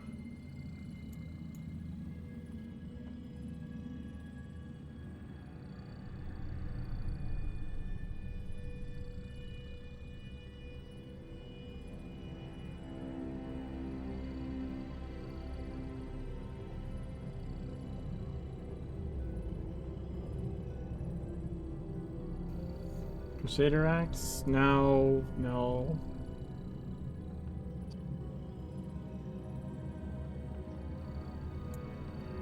Use the bat.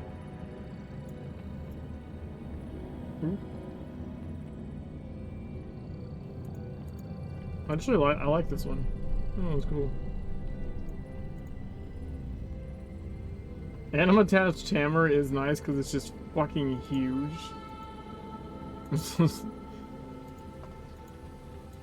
The other one that's I find to be cool is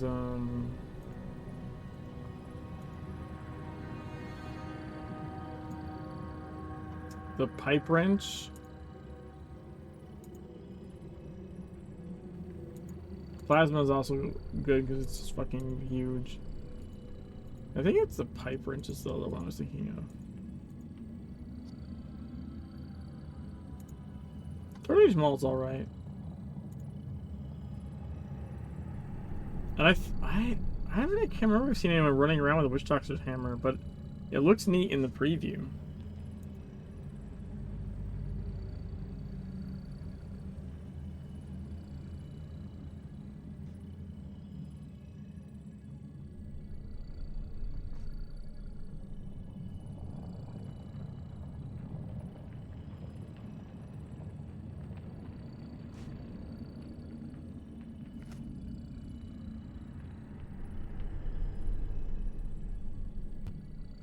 Dude, why's he doing that?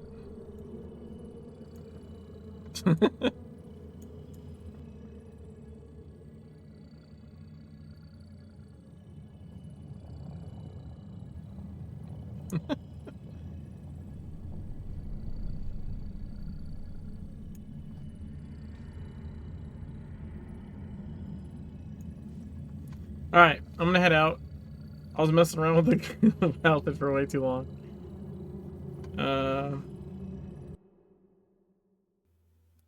This is end game activity though. It's important.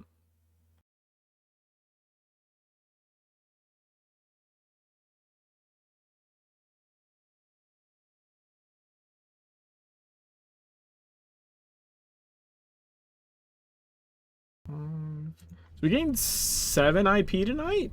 That's pretty good. Especially for like doing the other stream at the same time. And for dicking around on this for like the last 20 minutes or so.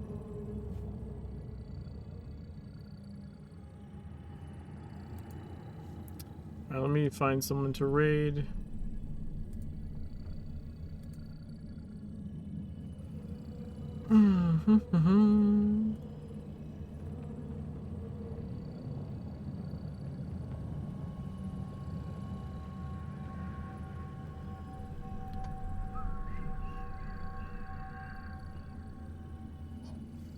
A raid freak show. They're playing Baldur's Gate 3. Catch you guys later. Hopefully for a raid tomorrow night, that'd be cool. Peace.